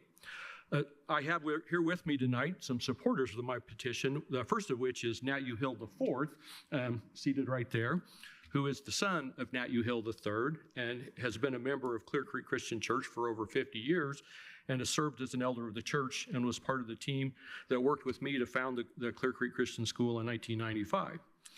I would also like to introduce Nat III's grandson in the middle there with the hat, Nat U. Hill V.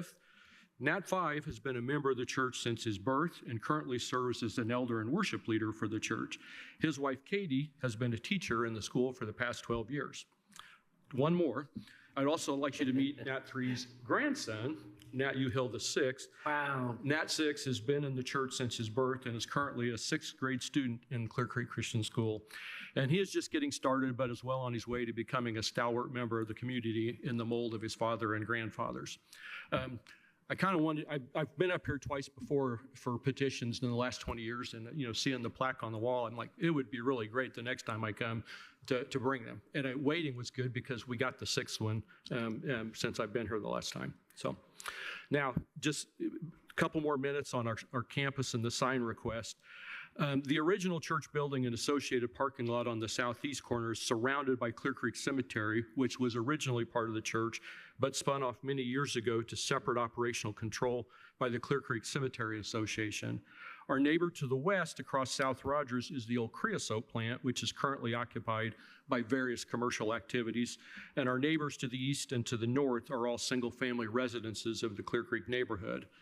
The church campus, including the school, fits naturally within the Clear Creek community. The church campus has been present for 175 years, and it has grown substantially in size, over the last 35 years, but has retained that fit and service to the surrounding community. Nearby residents use our parking lots frequently for parking and daily for walking paths. Their children use our playground and our basketball court, and sometimes neighbors use our buildings for meetings, birthday parties, weddings, or funerals.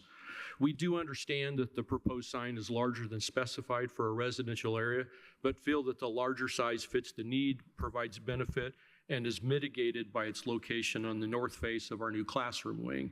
It's a simple, unobtrusive design which uses the school logo and name to identify the structure and counterbalance the windows on the north face of the building. The sign is well outside of the public right-of-way and would not impair the stability of a natural scenic area.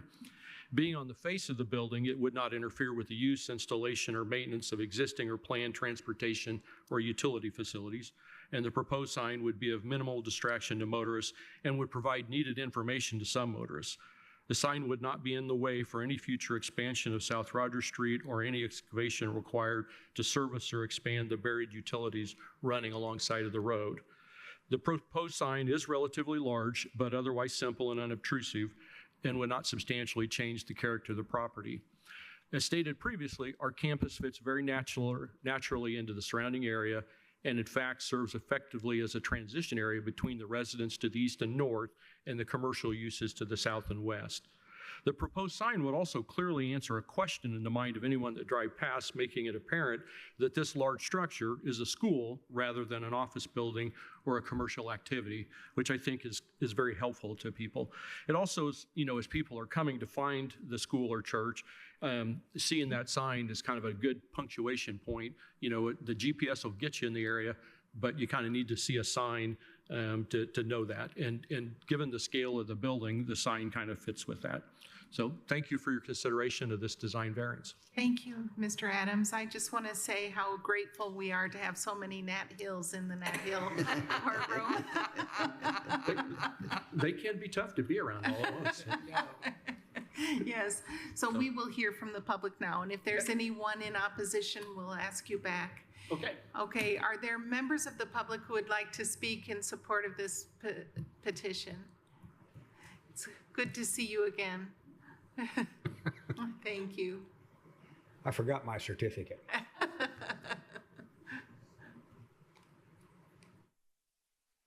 Yes.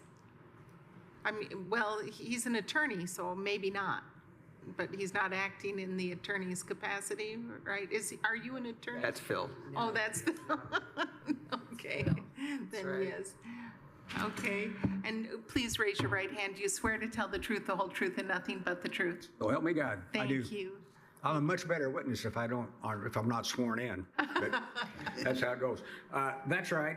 All of us are Nat Hills. I assure you, we're not here to pressure anybody. I'm Nat the 4th. I'm 77. I'm incapable of putting pressure on anything or anybody.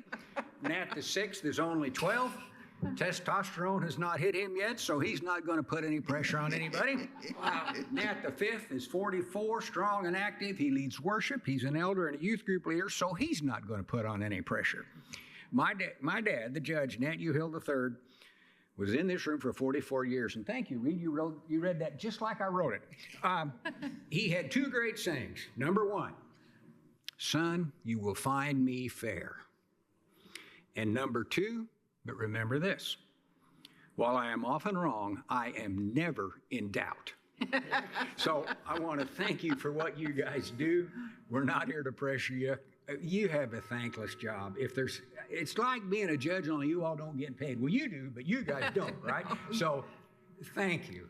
Thank you. And I got to tell a story. When we did this, when John Irving pushed it, Guy Loftman had some very nice things to say about my dad. Now, he was a lot younger then. But I remember the story like it was yesterday. He said, I did some work and I went into the judge's office and he hadn't paid me very much. And I asked him about it and I wasn't mad, but I just sort of talked about it. And the judge said, look at it this way, Guy.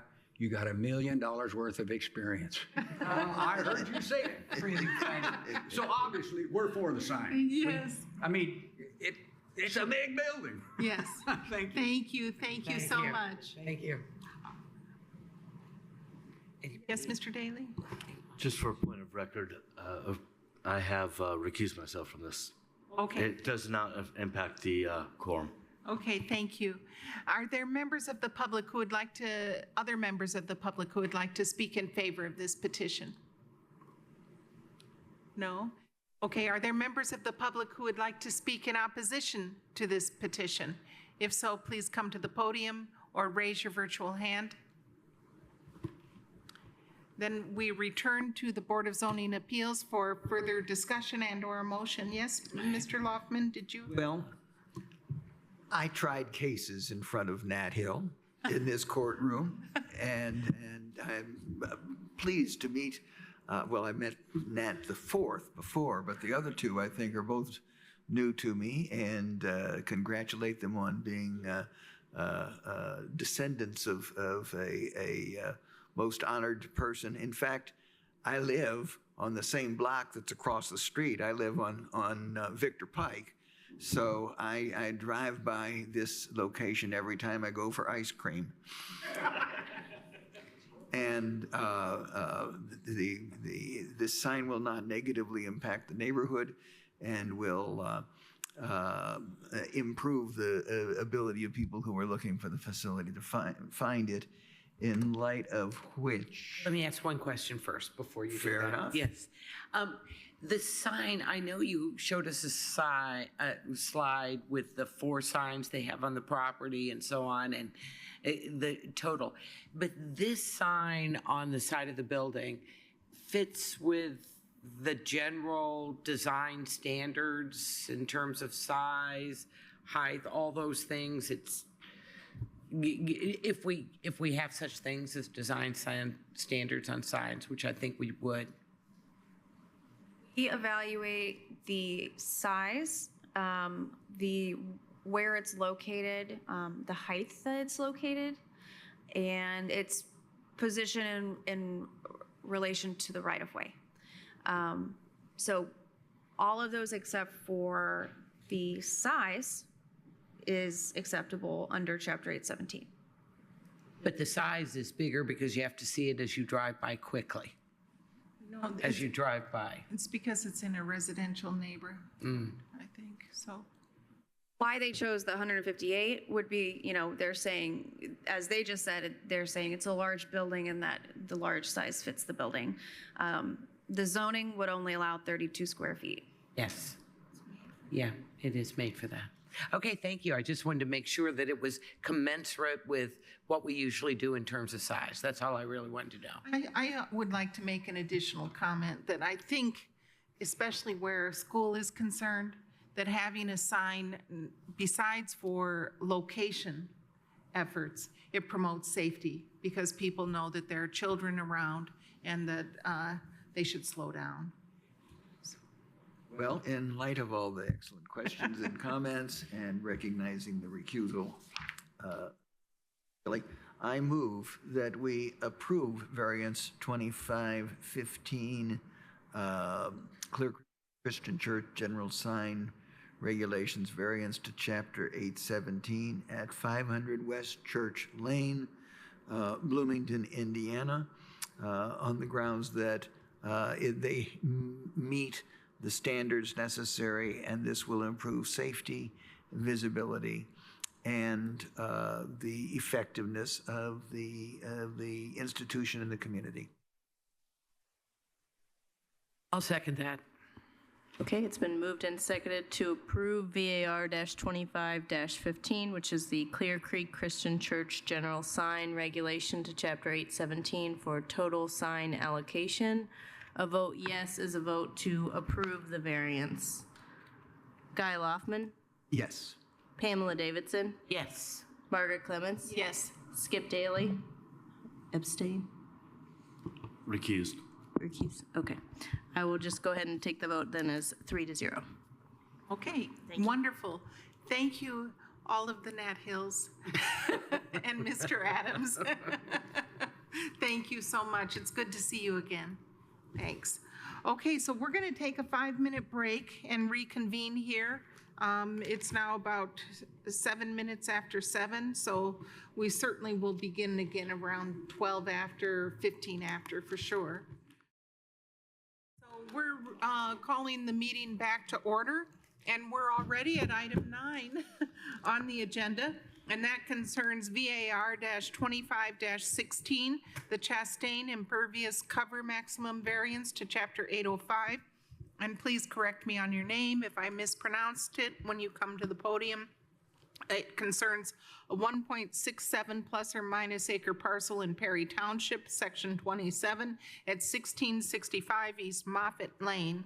And Jackie, if you would go over this with us, I'd be grateful. So this is a maximum impervious cover variance, as you stated, and the purpose of the variance, or the reasoning for the variance, is that this year the applicant is asking to construct a new 576 square foot attached garage, a 484 square foot residential addition, and a 125 square foot covered porch. As noted in the staff report, the maximum impervious cover is lowered to the requirements under the critical drainage area. So it's 10% of the lot area, or 4,500 square feet. If we were able to go with the 10%, it would be about 7,362 square feet, but the ordinance states whichever is less, so we have to go with 4,500 square feet. Before the CDO passed, the petitioner did have a permit to construct a detached garage pole barn, which is 2,158 square feet. So with the existing and the new pole barn, they are at 4,854 square feet already. So any new impervious, any new development, upping the impervious amount would require a variance. So what they're asking for tonight is a request to have a new impervious cover maximum of about 6,039 square feet. So on the screen and in the report, just a reminder of the impervious cover definition, what counts as impervious.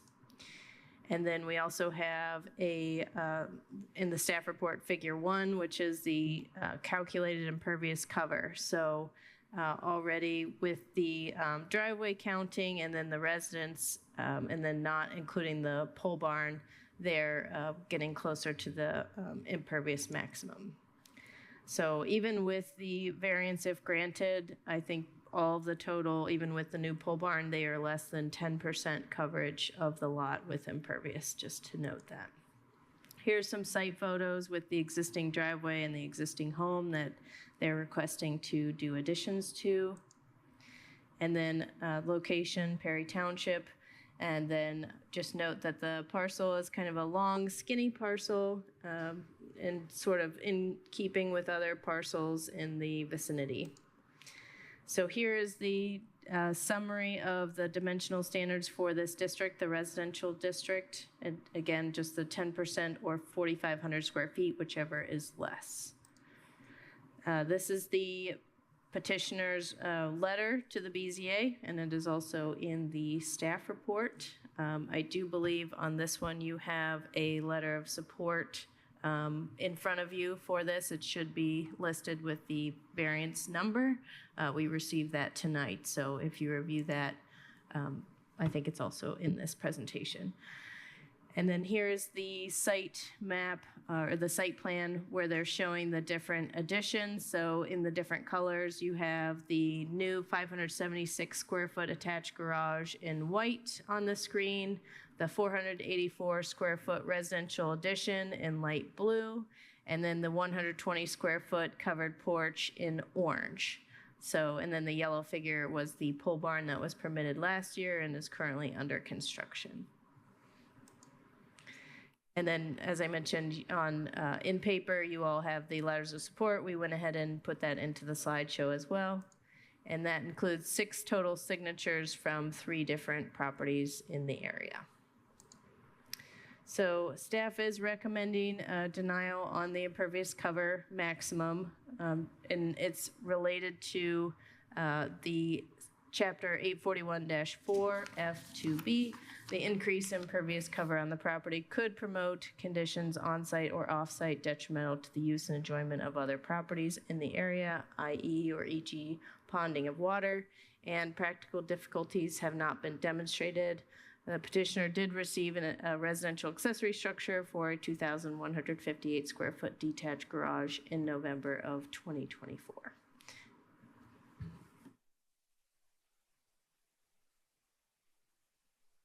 Okay, is that finished? Okay. If the petitioner, if the Chastains would like to come up to the podium and sign in, and then I'll swear you in.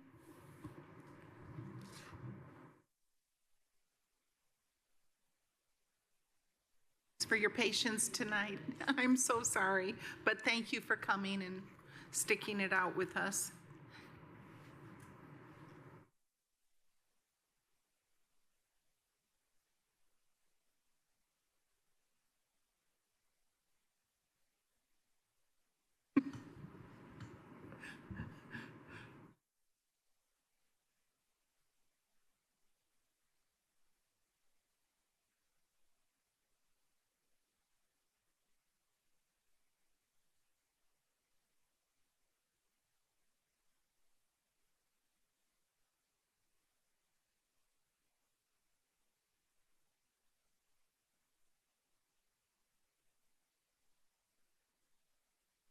Would you both raise your right hand? Do you swear to tell the truth, the whole truth, and nothing but the truth?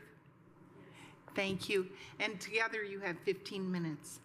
Won't take Okay. 15 minutes. Thank We bought this, and you've got this information in the packet that you have. Bought this property last fall, and our intent was always to remodel the house to make it live in. We're both over 65, so we wanted to be able to live. And just like with a lot of other things, it takes a while to figure out exactly how you're going to do. There was a lot of cleanup that was involved. There were lots of big trees that were down. There were lots of buildings, old buildings on the property that, were in a horrible state. And so we needed to clean those up. And then we thought, well, a pole barn, to go ahead and get that, building permit for that and build a pole barn. Would you try to point the microphone at yourself a little more? Okay. Thank you. I don't know if you can stand my accent. Oh, We love your that makes me accent. comfortable. But we thought, well, we could go ahead and do the pole barn and then do the house. The house is the most important. And we did not find out. I mean, there was no problem getting the pole barn approved. And we did not realize that there was an ordinance in the works to change the requirements. What we're talking about adding to the house is a very modest addition. It's just so we can live on one level and then have the attached garage. The house had not had anything done to it pretty much in its life. I mean, it was pretty rough. So that's why we're here, hopeful that you will allow us to make that modest addition to be able to live, and maintain, independently. So. Thank you. And do you have anything to say, Mr. Chastain? I mean, when we first looked at the property and bought it, and we did see a lot of the neighbors around and stuff, and them what we were interested in doing, and they were very supportive of it. Of course, we could at it from the storm damage from last summer. There was huge trees all down on the whole property and whatnot. But anyways, we kind of looked at it and whatnot, and then they were all going, yeah, there's about 60 years worth of junk piled up back here. You know, so we spent a great deal of time and quite a bit of money just cleaning the property up from all the stuff. I still have 3 junk cars that I don't know what to do with because there's no paperwork for them, and according to our salvage yards, they won't take them without having paperwork for them. So I don't know. That's a kind of a bad thing to have. Is stuff like that should be recyclable, but you can't get rid of it. So kind of an odd thing. So I talked to several people and said, no, it's going to cost you this much to try to get titles for them and this and this and this. And I'm going, well, it'd be cheaper to put them in. That's kind of a waste to do something like that. But so we're still got that to deal with. But you know, our neighbors on both sides across the streets, you know, they have very similar things of buildings and whatnot. And our one neighbor that's right next door to us, they even come out and said, well, our driveway, you know, it's 5,500 square feet of concrete by itself. So, you know, so without, you know, and again, the impervious definition, that kind of thrown me because of, you know, most gravel driveways and pavers and all that has always been considered a pervious surface. So that kind of driveway kind of really throws it off, I guess, as far as our impervious thing.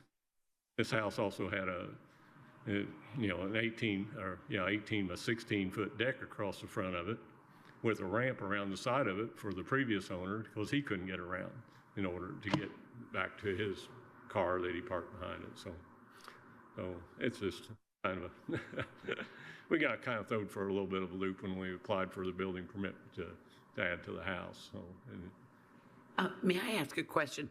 The modest addition is the attached 2-car garage and the deck or the porch. Am I right about that? That's what we're talking about in terms of... Well, there's a 22 by 22 foot actual addition to the house so that we can have a bedroom and make the kitchen a little bit bigger, make it more of a deal. And then the attached garage would be to that. So then, and keeping that all on the same level. And we're just kind of looking at, well, one of these days we may be having to wheel around instead of walk around. That's just a fact of life, I guess. But you know, we'd like to be able to live in a home as long as we possibly could, you know, without being, you know, and. The existing house it's fairly small. It's 900 or 1,000 square feet. 900 square feet. Wow. So it's kind of tiny. That is small. Yes. Yeah. So we're not building a McMansion. Right. I have a Yes, Mr. Hoffman. You said something, and and I'll check with staff too, but was this, were the requirements changed when the CDO came out? Yes. Is it your understanding that this would have been permitted before that? Yes. Okay, thank you. Yeah, so and that's confirmed by staff. Yeah. Okay. But I do have one question though. I mean, when we applied for the building permit, and again, it's like for the pole barn, and mainly that's a lifetime dream of just having enough building to build stuff, and we're kind of like a lot of old people, I guess. They have this dream that they might get a motorhome or something and be able to travel a little bit. But so I kind of had the pole barn I kind of like having the barn before I get the horse type thing, just in case. But I know all that stuff always changes. But there was no indication that there was this ordinance was even in play when we applied for that. And So we were caught off guard. So we kind of caught off guard. And then, you know, when we submitted the plans for building permit to do the house, and it took a little while, and then we got, well, you're going to exceed your impervious thing, and it's like, and what's that? You know, because it's just kind of a new thing that got thrown out there, and I wasn't sure how we were supposed to know that, you know, so. Thank you. Thank you. We'll hear from the public now, and if there's anyone in opposition, you'll have a chance to return. Okay, thank you. Are there members of the public who would like to speak in favor of this petition? If so, please come to the podium or raise your virtual hand. Are there public who would like to speak in opposition to this petition? If so, please come to the podium or raise your virtual hand. Seeing none, I return to my colleagues for further discussion and/or a motion. Question? Anything? Madam President? Yes. Madam Director, could you please put back on the screen? Oh, there we go. It's on there.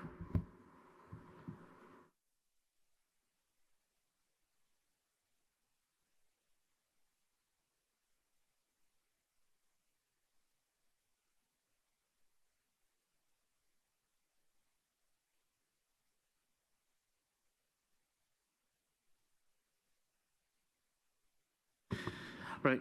My only thoughts to my colleagues looking over the, I think there's some practical difficulties by statute definition, considering they started their overall process prior to this this CDO coming in.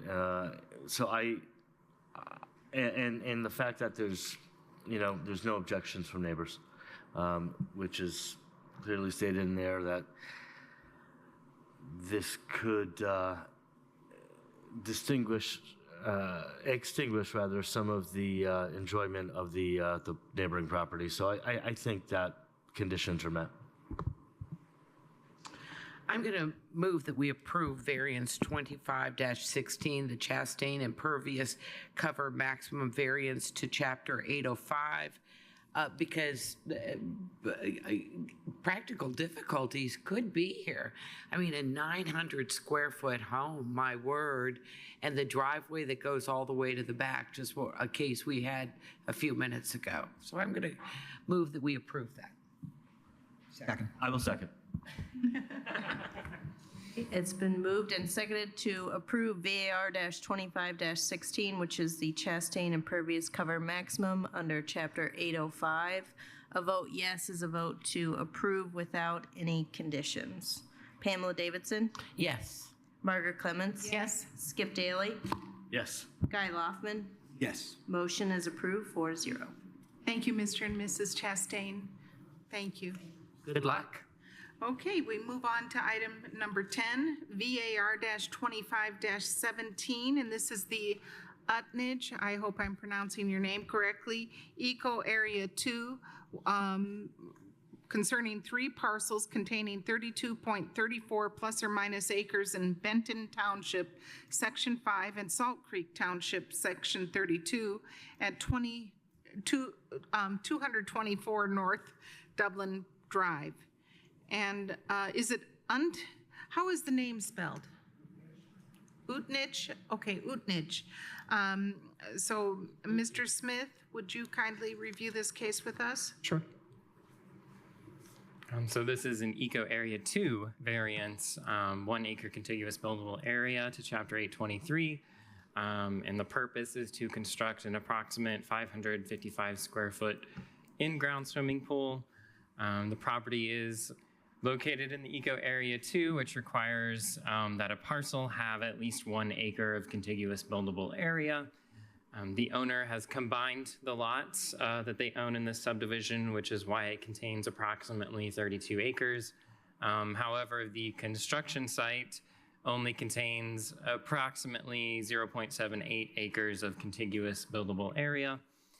So buildable area in this case refers to areas that are within 15% slope, since that is the Eco Area 2 regulation.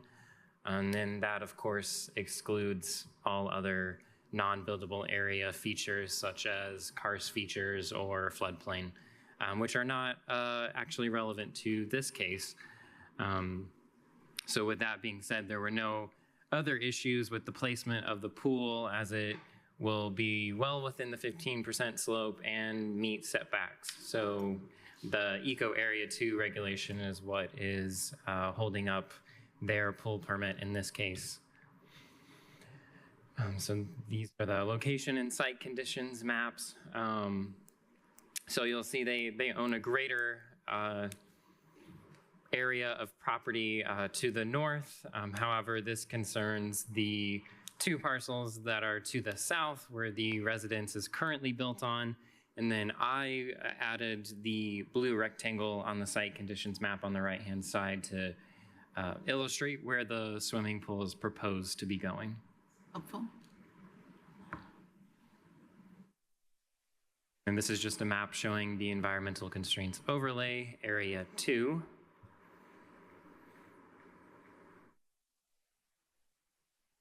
These are some site photos. So this was taken in the backyard of the primary residence, and the swimming pool will be placed directly behind it.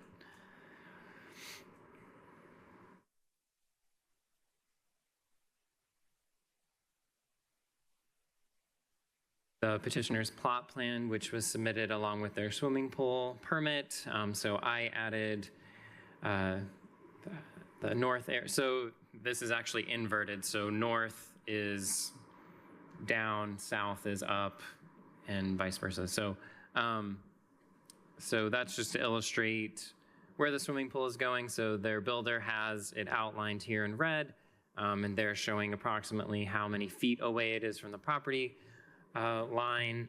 And for this, particular zone, I believe the side setback is 10 feet and the rear setback is 20 feet. So they will exceed those setback requirements. So again, nothing out of the ordinary here, other than their lot just unfortunately falls short of that 1 acre contiguous buildable area for all Eco Area 2 zones. So this one was pretty quick, but staff does recommend approval based on the fact that practical difficulties have been demonstrated, as the property cannot meet the 1 acre contiguous buildable area requirement. And this would be the minimum variance necessary for any new development of the project going forward. We'll hear from the petitioner now. Mr. Utnich, if you would kindly come and sign in, and then we'll swear you in.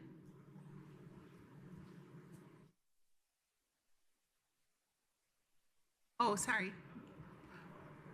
What is your name, sir? Brian Cox. Okay.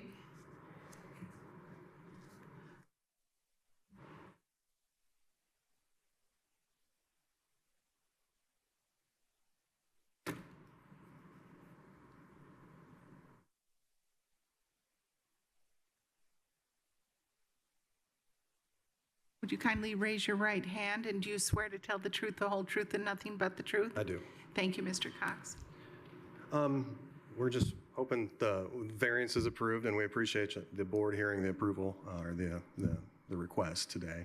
Mr. Utnich has also tried to buy another parcel in the backyard as well. He's actually taken care of that parcel for a few years, paid the taxes on it, and had a closing date set a few times, and it was never a mutual meeting of the closing. I think there's some liens being held on the other property that are not allowing him to make that purchase right now from the current owner. That's basically our side. He's done a great job with everything in the area, and I think the family's just ready to get to swimming if they can this year. Mr. Cox, do my colleagues have any questions for Mr. Cox? Nope. Okay, we'll hear from the public now. Are there members of the public who are in support of this petition? If so, please come to the podium or raise your virtual hand. Are there members of the public in opposition to this petition? Please come to the podium or raise your virtual hand. Okay, there's none, so I return to the Board of Zoning Appeals for, I was going to say appeals, for further discussion and or motion. That was good. That was really, really good. Yeah, it's a lot of land to own without being able to have a pool, so I think, staff is recommending approval. So I'm going to move we approve variance 25-17 Untage did I say that? Utnage Eco Area 2, 1 acre contiguous building area to Chapter 823 because practical difficulties have been met. I will second that. Okay, it's been moved and seconded to approve VAR-25-17. Vote yes is a vote to approve without any further conditions. Margaret Clements? Yes. Skip Daly? Yes. Guy Loftman? Yes. Pamela Davidson? Yes. Motion is approved 4-0. Thank you, Mr. Cox. Thank you. Thank you. We're moving on now to item number 11, and that's VAR-25-18, Parker Impervious Cover Maximum Variance to Chapter 805 concerning 1.04 plus or minus acre parcel in Perry Township, Section 14 at 3524 East Bryn Mawr Drive. And I believe Mr. Brown will be reviewing that with us. Thank you. Thank you. So the purpose for this petition is to construct a new 6,388 square foot single-family residence and a driveway. The property is located in the Clear Creek Critical Watershed and contains 1.04 acres. So per Chapter 805, the maximum impervious surface cover is lowered to 10% of the lot size or 4,500 square feet, whichever is less. 10% of 0.14 acres is equal to 4,530 square feet, so we would be going with 4,500. It is worth noting that that there is 623 square feet of the total maximum impervious surface consists of an existing public sidewalk on the western side of the lot that is out of the public right-of-way. And so as such, a maximum impervious surface cover variance is required since they are requesting an allowed cover that is 2,910 square feet over the maximum. It is worth noting that while the proposed maximum impervious cover is 6,388 square feet, the petitioner is requesting 7,410 square feet for the variance. They're wishing for extra room in case something changes during construction. And how that number was reached originally is that when the initial calculation for the proposed maximum impervious cover was made, it included an elevated deck. Since the deck is not on the floor, it actually would not, on the ground, it would not count towards the maximum impervious cover, hence this new number, but they're still asking for the extra wiggle room. The subject parcel is part of a major subdivision, the Bryn Mawr subdivision, and under the CDO, all lots are zoned as residential 1. Staff has analyzed several other parcels in the subdivision that have been built on and found that most have similar lot sizes to this subject property. Rough estimates of existing maximum impervious covers for these lots range from around 6,000 square feet to 11,000 square feet. The petitioner surveyor also conducted their own rough measurements of the impervious cover, minus driveways, of the other lots in the subdivision, as shown in Exhibit 5 in the packet. Since this lot is within a platted subdivision for which there is adequate stormwater infrastructure, including a stormwater detention basement on this lot in question, this variance is the minimum necessary to develop the lot as proposed. And it's worth noting that over half of this platted lot is either within setbacks or drainage easements, which limits further development of this lot. And here are the standards for practical difficulties. Would the board like me to go through them? Do you wish? No, I can read them. Yeah, we can read it. And here is the submission by the petitioner surveyor showing the impervious coverage calculated for the lots in the subdivision. Number 17, the one at the very bottom, is the subject of this petition. Again, this is minus driveways, hence why that's a lower number than what is being proposed. And here is the location and site conditions map, as well as the zoning and comprehensive plan map. This is very close to city limits. And the image on the left is the pictometry or eagle view image of the property. The image on the right is the sidewalk that is within the lot's boundaries. And these two images show the proposed site in question. And here is the certified plot plan that was done by the surveyor. As you can see on the western side, there is that sidewalk once again.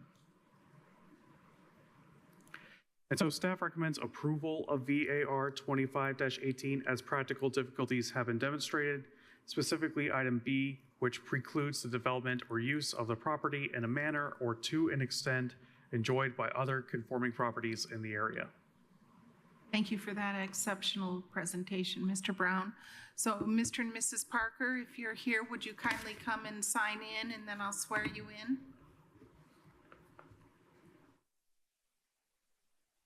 Good evening.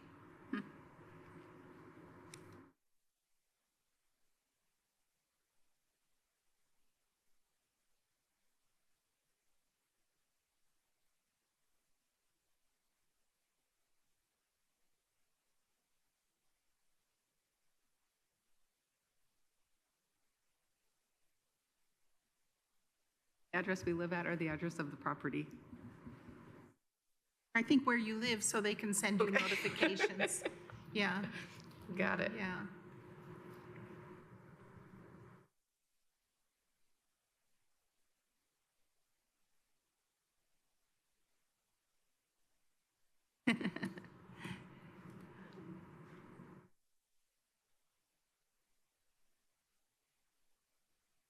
Raise your right hand. Do you swear to tell the truth, the whole truth, and nothing but the truth? Thank you. Yeah, so we just wanted to say thanks for giving us the opportunity to come here, your time and consideration. It's been great working with the department. We've tried to be as transparent as we can about what we learned.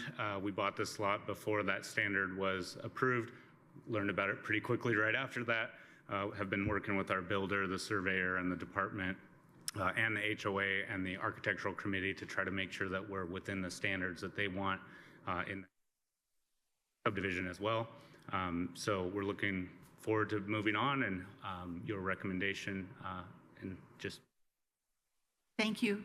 Is that all? Do members of the Board of Zoning Appeals have questions? Did Mrs. Yeah. Yep, I'm good. Thank you. Yeah. Do you have questions for Mr. and Mrs. Parker? No, I just thought Mrs. Parker looked like she might want to add her 2 cents, and I wanted to give her that chance. Good husband training. Yeah, good husband training. So we'll go to the public now, and if anyone is in opposition, you'll have a chance to return. Thank you. Are there members of the public who are in favor of this petition? If so, please come to the podium or raise your virtual hand. If there are members of the public who are in opposition to this petition, please come to the podium or raise your virtual hand. There's none, so we can come back to us and see if we'd like to discuss it more or make a motion. Well, I just want to mention that when I read the notes, it's the last lot to be developed, and that your plans look very consistent with other homes in that subdivision. Is what I recall. So with that, I'm going to make a motion. We approve variance 25-18, the Parker impervious cover maximum variance to chapter 805. Practical difficulties have been met. The existing sidewalk counts against you, but it's already there, and we need that sidewalk in the neighborhood. So I'm going to make a motion. We approve it. Second. It's been moved and seconded to approve VAR-25-18. A vote yes is a vote to approve without any conditions. Guy Loftman? Yes. Pamela Davidson? Yes. Margaret Clements? Yes. Skip Daly? Yes. Motion is approved 4-0. Happy building. You have a nice neighborhood there. So there are a lot of nice people in your subdivision. So take care and good luck.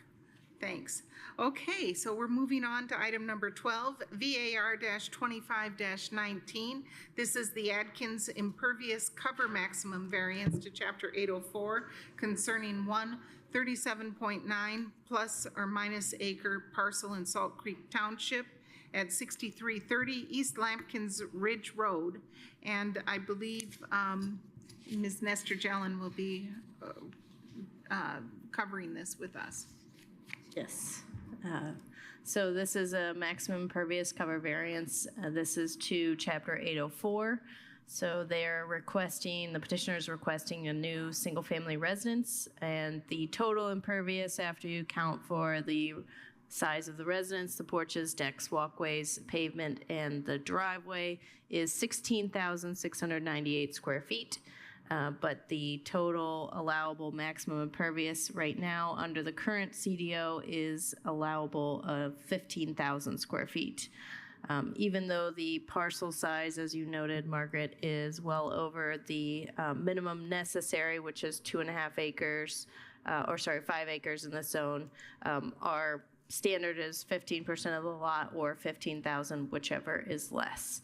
So we have a breakdown on the screen of what will account for the total square footages. Buildings, decks, and porches will be the 11,326 square feet.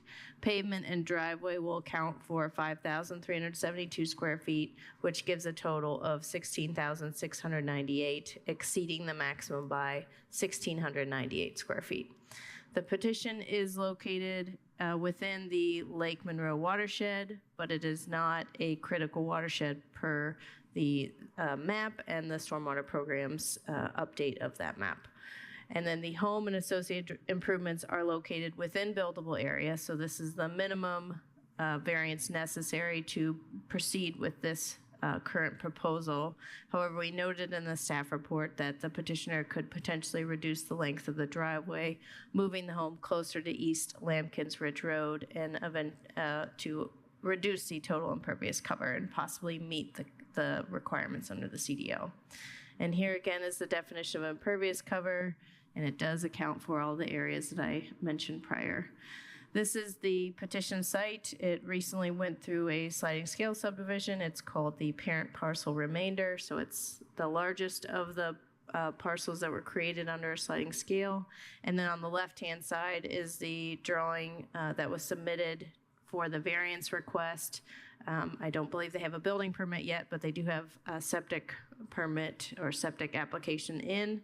So they do have the location of the septic system, which is off the screen to the south, but the actual impervious that we are measuring was the 16,000, it was about 16,993. It does not include a subtraction in this screen for a 403 square foot landscape area. So it does take a little bit of time to take each of these measurements for the impervious cover per lot. This is the buildable area for the lot. So as we noted prior, it's very flat in this area, so there's no concern. This blue area is actually less than 12% or less slope, so there's no issue with the slope here. And then this is the standard for the Forest Residential 5 district, which is a maximum impervious of 15% of the lot size or 15,000 square feet, whichever is less. And then we did have the petitioner's representative submit a letter, which is included in the packet and was provided to you all to give the total square footage of impervious.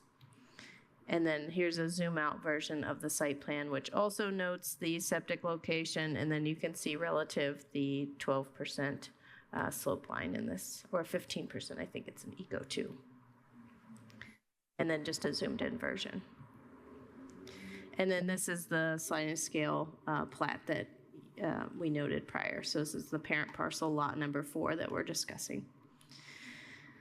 So at this point, staff recommendation for VAR-25-19, we are recommending denial based on the fact that practical difficulties have not been demonstrated and that the petitioner could redesign or relocate the proposed construction and potentially reduce the overall impervious cover to satisfy the 15,000 square foot requirement. Mr. Adkins, welcome back. Please sign in and then I'll swear you in. And if are your children going to be testifying too? I had one that wished to. Okay, so could he also sign in? Of course. And then I'll swear you both in. I am signed in, so I'm ready to go. Okay. But Fred, go ahead. It was his own idea. I'm not putting him up. That's okay. That's nice. There's no ice cream involved yet. No ice cream. No bribery. Okay, and if you would kindly both raise your right hand, do you swear to tell the truth, the whole truth, and nothing but the truth? I do. And do you, young man? Yes, thank you. Okay. Good evening, everyone. It's great to be back, see some friendly faces. You may recall we were here back in October, September timeframe for the sliding scale approval, and I appreciate receiving that. As I mentioned then, we started this process a long time ago, over 2 years now, and we're back here now asking for what I hope is the final thing we need in order to get a building permit. So I thought I'd give you a little bit more background. I do want to apologize. This is my first time here for this, and so I was not aware that maybe you were expecting a letter, so I apologize for not giving you a letter. I'll try to do that verbally, give you some more background. And then wasn't aware of this practical difficulties threshold until this evening, and Jackie was kind enough to take me through that in the break. So I will try to give you some reasons why I believe there are practical difficulties associated with moving it. And had I known, I would have, of course, discussed that with staff ahead of time. But so I apologize. I didn't get that opportunity. I did not take that opportunity beforehand. So I'll try to convince you that this evening, and maybe Jackie may try to convince you as well. So started this process a couple years ago. Some of you may know our history or may recall our history from other meetings here. I have 4 beautiful children.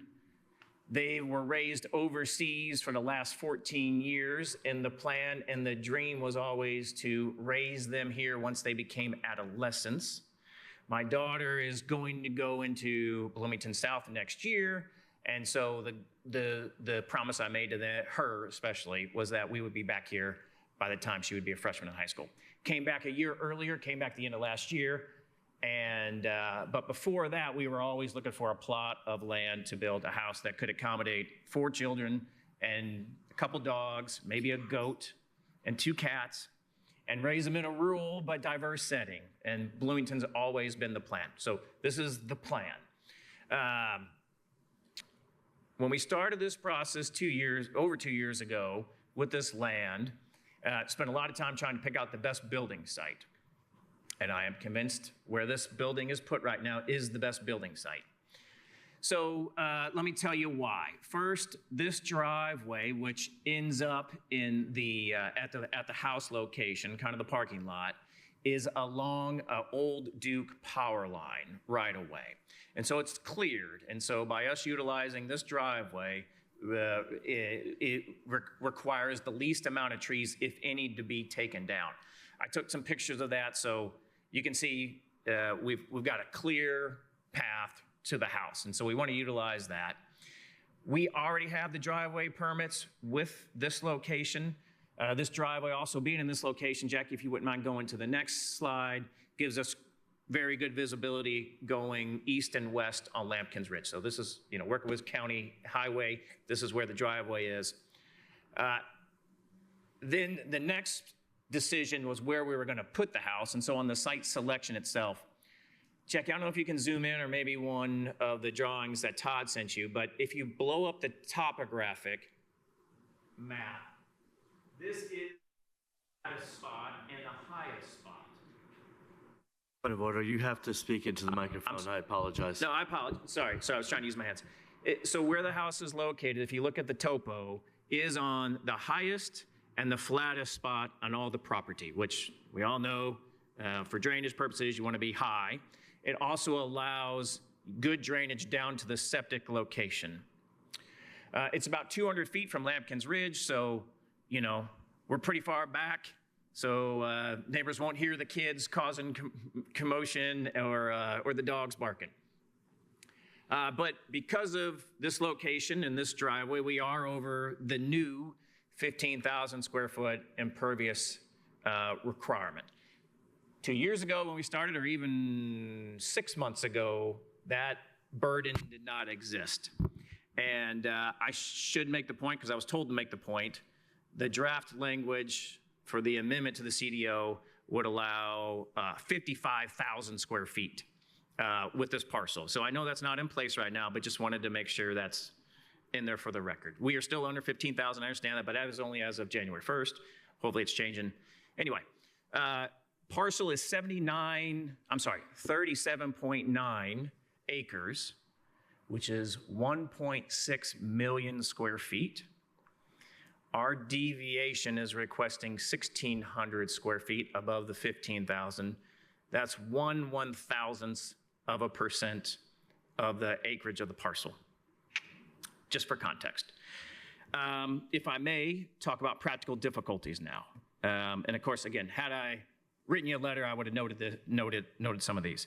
To this date, over the years, we have sunk tens of thousands of dollars to get this layout as best as possible. We have gone through, Jackie mentioned the septic permit. We've actually revised the septic permit twice, and so we do have septic permit, and it is on its hopefully final location, assuming tonight goes well. So a lot of sunk costs to get to this point. I don't know if that's considered practical difficulties or not, but to change this would cost tens of thousands of dollars more. The driveway permit is in place. If we had to change that, we'd have to go through that whole process again. That was required as part of the sliding scale subdivision. And so that was chosen for a reason. Septic, as I mentioned, septic's in place. Would hate to go through that process again. Each time you move it, you have to get more soil samples and go through the whole process. And then, as I mentioned, the topography and then the trees are most ideal where it is right now. We could certainly move it, but we'd have to cut down a lot more trees. And would hate to do that unless there's a bona fide reason why we need to. And certainly don't see that right now with what we're suggesting.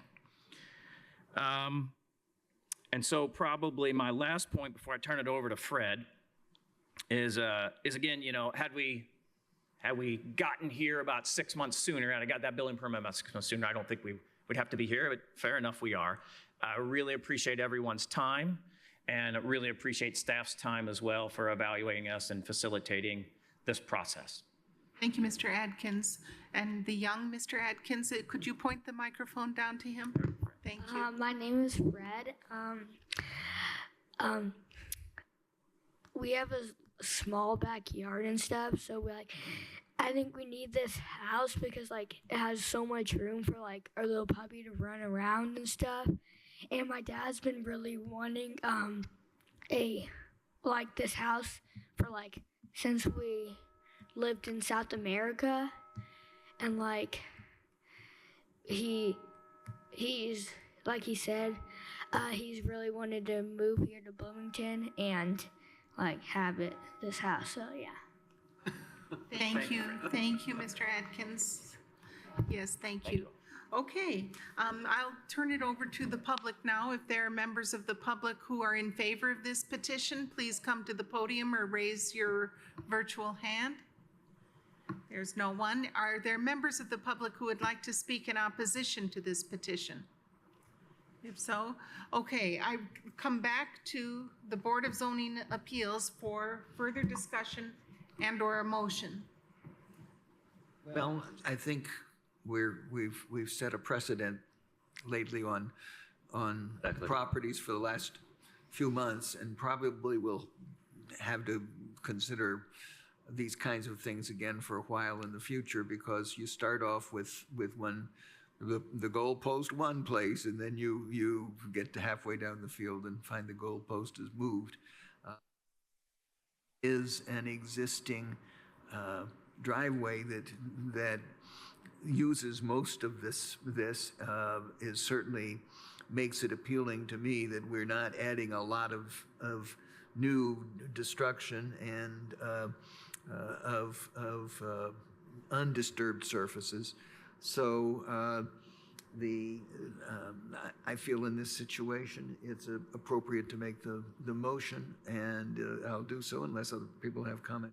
Now, just before you do so, I'd like to double down and say I'm on the record earlier this evening with a very similar situation, very similar dynamics and square footage, and there's a lot of parallels to saying that the practical difficulties were met as I read the definition in the statute. So I'm going to agree with what you said. One of the things that impresses me the most tonight is how many moving parts there are in planning a house. You know, that they started with one CDO and now there's another. And so I'm going to be voting in favor of this when you make your motion. Well, then I'm going to make my motion, which is I move that we approve variance 25-19, impervious cover maximum variance to Chapter 804 at 6330 East Lampkins Ridge Road. That the circumstances shown in the presentation do show that there would be practical difficulties which make this the best location for the Second? I'll second that. Okay, it's been moved and seconded to approve VAR-25-19, which is the Atkins impervious cover maximum to Chapter 804. A vote yes is a vote to approve without other conditions. Pamela Davidson? Yes. Margaret Clements? Yes. Skip Daly? Yes.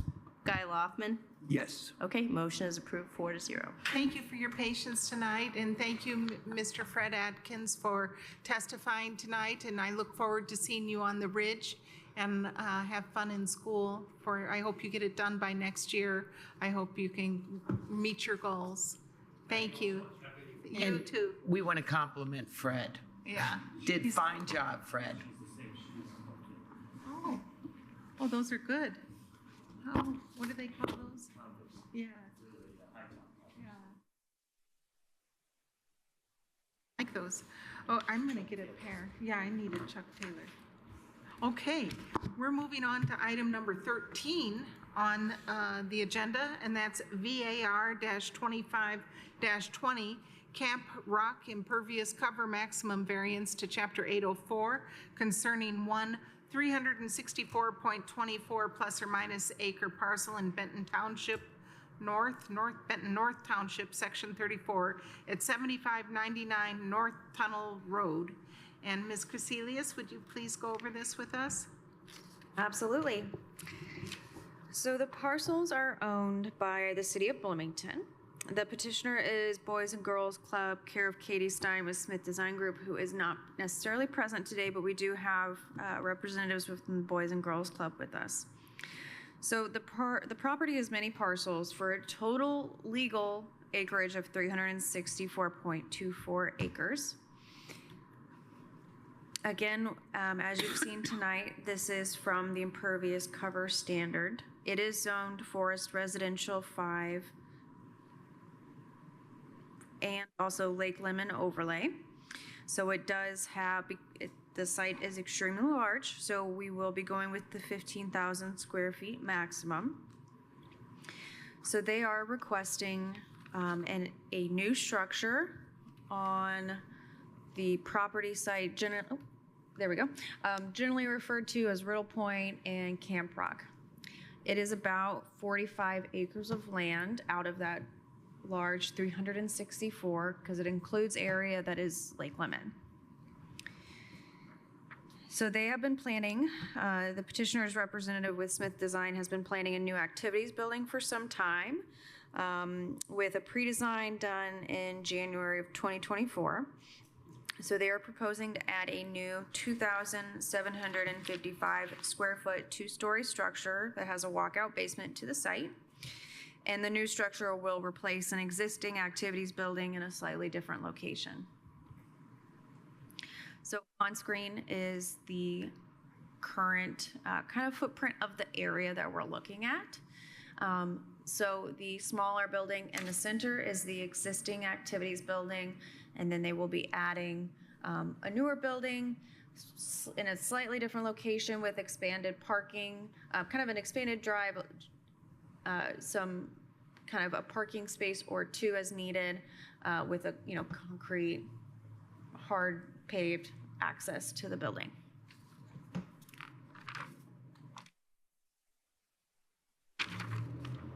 Here we go. Here's the pretty visualization on screen. So the area that is land is of 45 acres. So staff measured the existing impervious cover, which totals 114,548 square feet. A portion of the on-site impervious is the main access road to Riddle Point Boat Launch, which is not on-site, and that is open to the public. So I'm going to flip through just some pictometry photos of other portions of the property. So what you see, the gravel drives, the buildings, the structures are what counted towards impervious cover.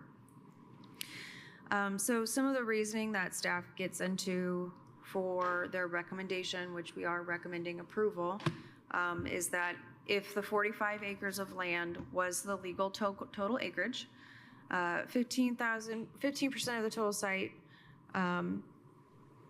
would be 294,000 square feet of impervious. That's supposed to be, which would be under the required 15%.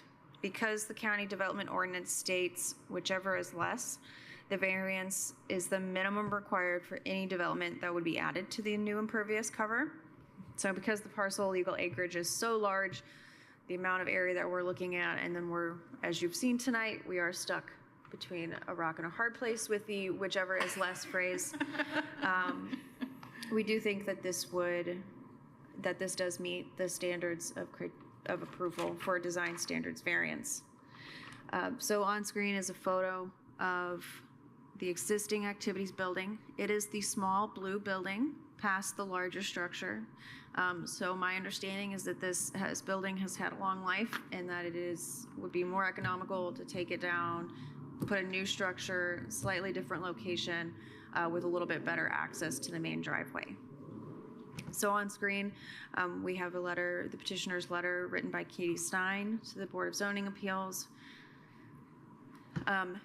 I put on yours the podium, the bench, the dais, there we go, for before the meeting started, a packet of letters of support that were received after the packet was published. So there are 8 letters. I'm just flipping through them on screen. So we will include a copy of those letters received after the packet within the meeting minutes. All of which are letters of support, some from parents and some from campers. So staff does recommend approval of VAR 25-20,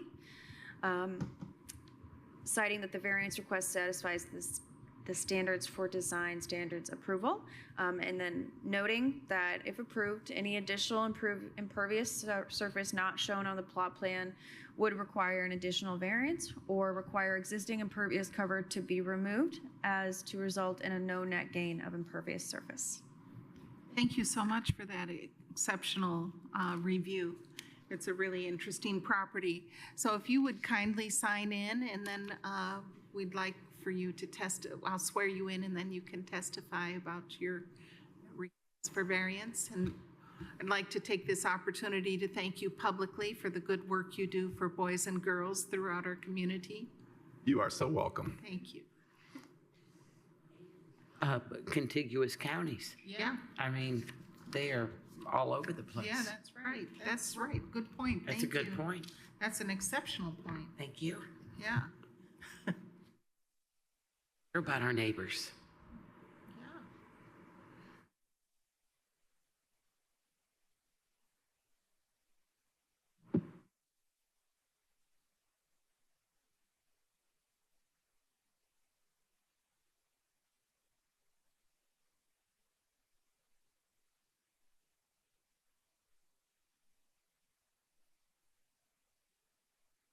Would you both kindly raise your right hand, and do you swear to tell the truth, the whole truth, and nothing but the truth? I do. Thank you. And Mr. Baldwin, I presume you're going to begin? Thank you. Yes, Jeff Baldwin with the Boys and Girls Club. Excited to be here and appreciate the opportunity. And thank you for your consideration of the variance. This particular building is something we've been working towards for a number of years. It does replace, as you heard, an existing structure. And thank you, Ann, for the good work. And it's time. It's time to take that down for safety reasons and for efficiency and effectiveness, to replace that and enhance our abilities at Camp Rock. Funding is secured. we are ready to move forward and build the building. We're going to build it in partnership with the Building Association of South Central Indiana. So super excited about all of their efforts that they'll put forth to help us to make this a great project. So I'm going to turn this over to Rachel DeBias. She is the camp director, and she'll share briefly with you a little bit about Camp Rock. Thank you. Hi, as Jeff said, I am Rachel DeBias, the camp director at Camp Rock. This will be my 9th summer working with Camp Rock, so really hype about that. Just for a little bit of background info on Camp Rock, it is an American Camp Association accredited day camp. We're located on Lake Lemon, as you know. We currently serve about 100 campers per week, including having a counselor and training program for high school aged campers. We serve them from 7:30 a.m. to 6:30 p.m. daily. They are dropped off at the downtown Lincoln Street unit, so parents don't have to take them all the way out to Lake Lemon. We put them on 2 school buses and take them out there ourselves, and then we bring them back at the end of the day. They have the opportunity to swim in the lake, fish, canoe, shoot archery, sing camp songs, do arts and crafts, all of that great stuff that comes with a day camp. And Camp Rock continues to be the most affordable outdoor summer camp option for our families in town. It is also the camp in town that opens the earliest and closes the latest at the end of the night, which gives parents an opportunity to work longer hours outside of that 9 to 5 time frame. The mission of the Boys and Girls Club is to empower all young people, especially those who need us most, to reach their full potential as caring, productive, and responsible citizens. And Camp Rock has the opportunity to fulfill this mission in a very unique way. We get to see a lot of firsts out at Camp Rock, so first time catching a fish, first time swimming in the lake, first time setting foot in the woods for some of our kids. We get to challenge them to take healthy risks, guide them to make friends outside of those that they make at school, and we also are able to provide them with positive adult role models. Our campers learn independence, responsibility, respect, and they leave each week with a ton of positive memories, none of which include access to any electronics or screens. They're outside all day, every day. The reconstruction of this building gives us the opportunity to do something that the community has really expressed a need for. It allows us to expand our capacity. For the Fast 5 Summers, Camp Rock's registration, which is 10 weeks of summer, has filled within about 15 minutes of us opening registration. For some age groups, this year we filled within 2 minutes. Wow. We currently have a wait list of between 30 to 75 campers for each week, and the reconstruction of this building will create more indoor space for us to use during times of inclement weather. It provides us with an air-conditioned and heating buildings for summer and winter use, and it provides us with more bathrooms, which will allow us to, at some point, hopefully be able to serve an additional school bus load of campers, so we'll have 3 buses that go out there instead of 2. Which totals an extra 45 campers per week or 450 additional spaces at camp over the summer.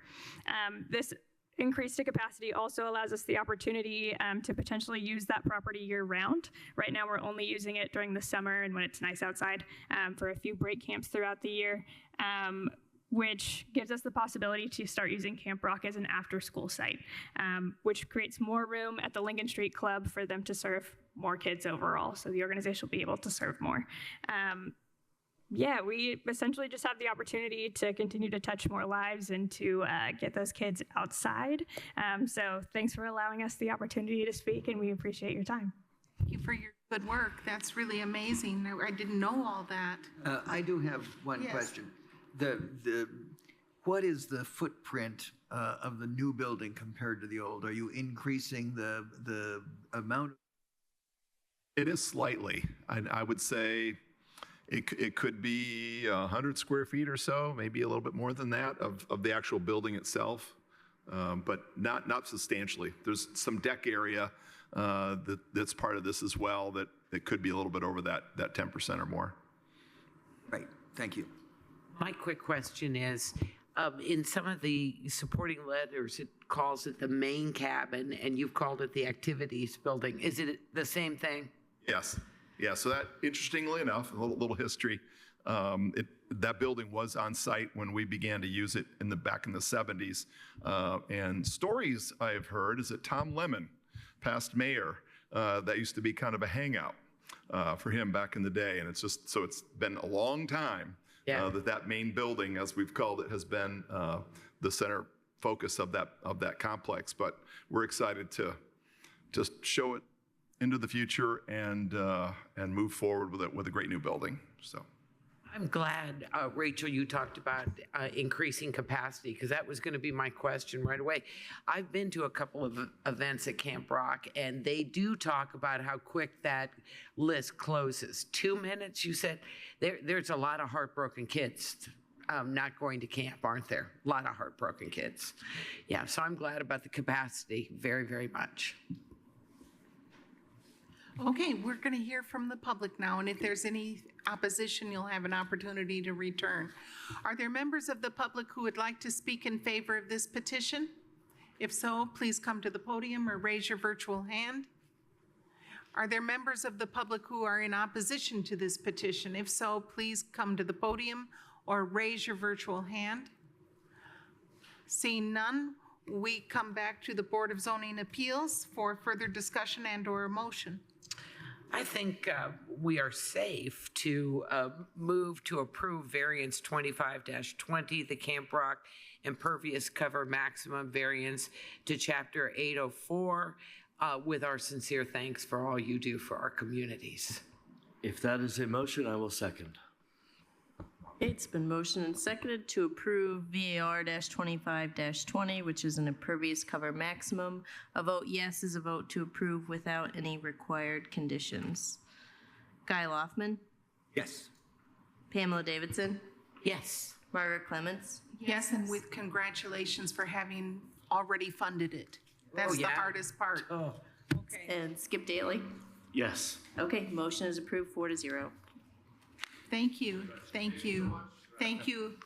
Okay, we're moving on. We're going to move on now to item number 14 on the agenda, and this is the free impervious cover maximum variance to Chapter 805 concerning 2.01 plus or minus acre parcel in Perry Township, Section 22 at 2540 East Plateau Place, and I believe Ms. Nestor Jelen will be subbing for Mr. Myers.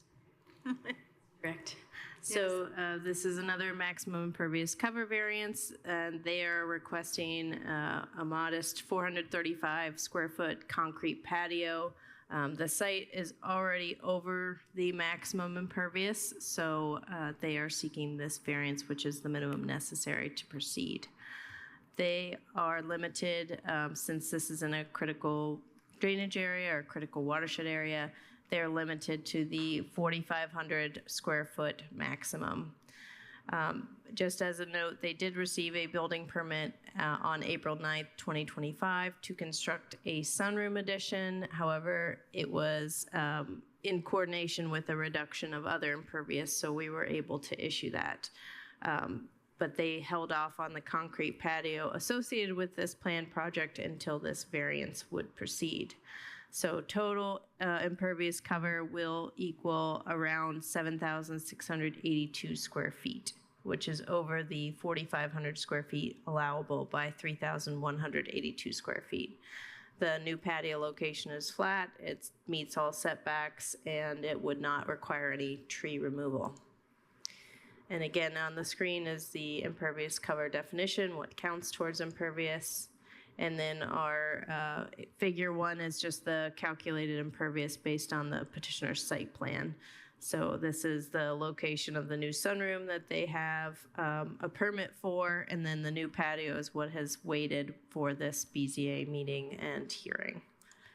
This is some aerial imagery of the site and just a view of the backyard.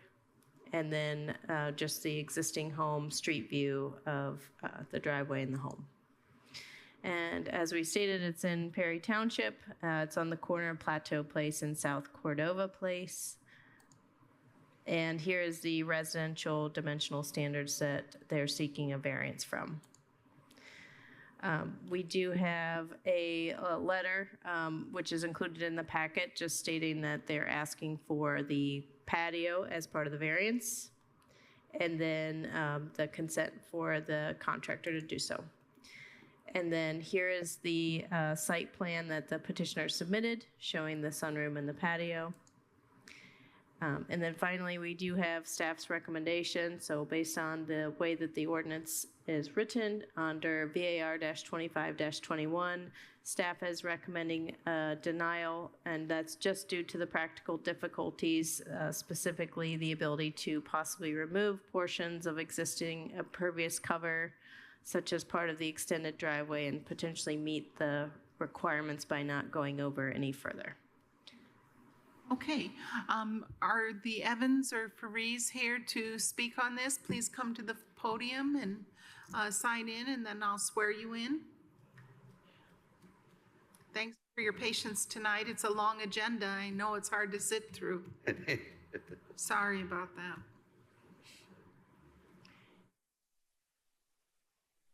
Impervious cover night at the Nat Hill courtroom. It is. It is impervious cover night. Yeah. It's like we need to go to Camp Rock.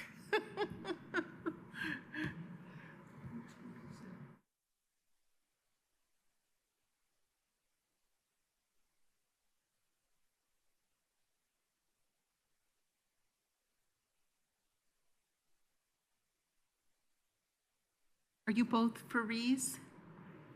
I'm the owner. I'm a furry. You're a Faree, and he's...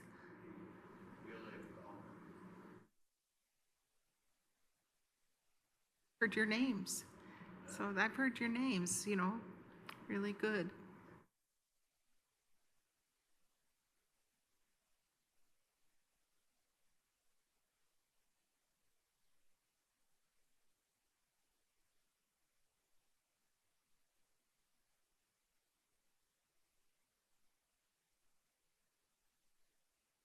Both would kindly raise your right hand. Do you swear to tell the truth, the whole truth, and nothing but the truth?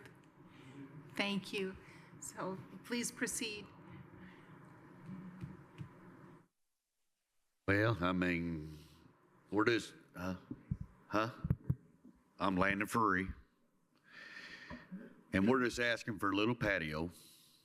He's got like an acre in his backyard. It's a 2-acre lot. And just going by the rules. So, I mean, but it's flat. I mean, and all the houses behind him are on acres. So, but I don't have much to say, you know, just. That's okay. It's in the packet. Going by the rules. Do you have anything to add, sir? A little bit. Yeah. So I'm impressed with your stamina. The gallery is starting to dwindle. We started planning this like last October. I was looking at materials for it, and my other people in the gallery that's dwindling is also a Faree. He's one of my neighbors that would probably testify that he's in agreement with whatever I'm doing. He helped me plan it, design it. He helped build my original house, and this is his nephew that's now doing the addition.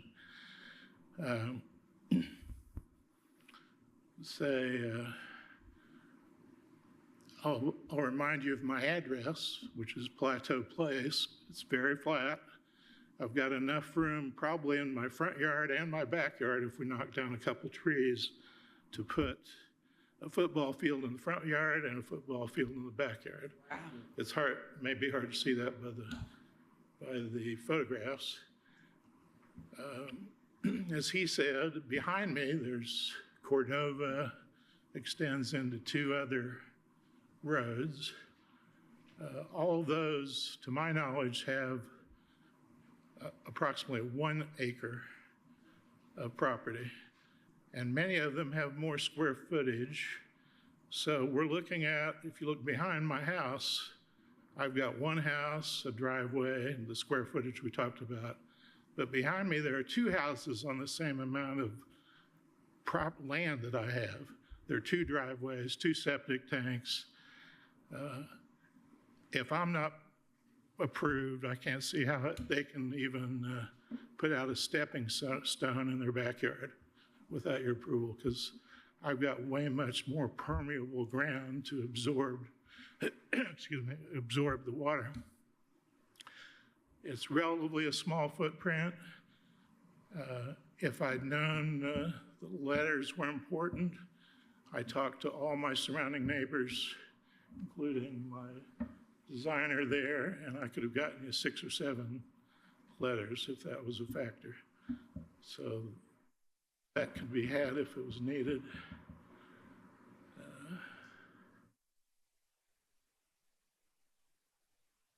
I'll end with that.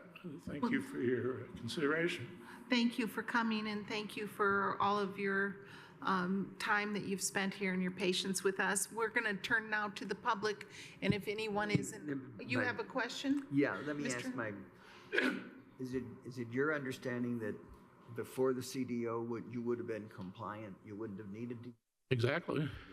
I mean, this guy builds all the time. He's a general contractor. Yeah.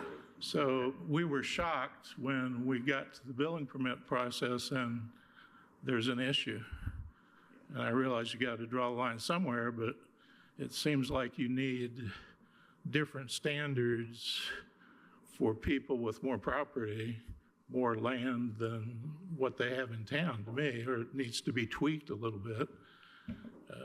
That hopefully that's to come for more people.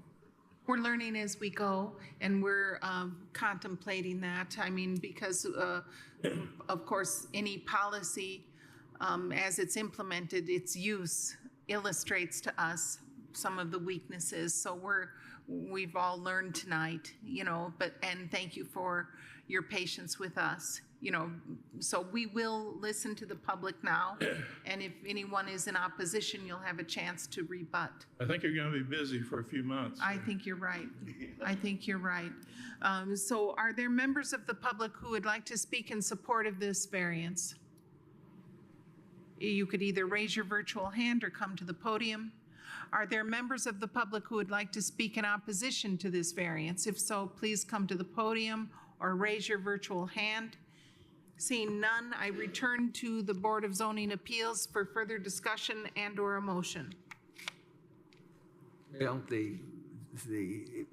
can you confirm, Ellen, that it is under the old standards, this would have been approved?